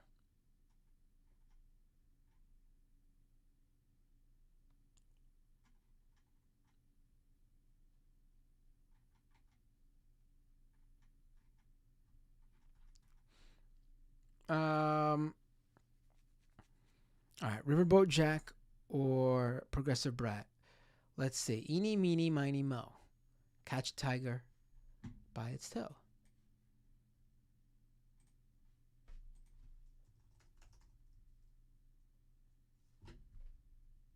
What's Best Show for Life? Why does that sound familiar? And I don't think I've rated them before.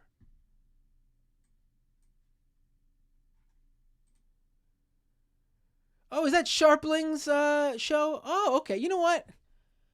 I don't think I've ever rated them before. It's Tom Sharpling's show. Yeah, I'll raid them and I'll hit up the usuals next time. I don't think I've rated them before. Let's do it.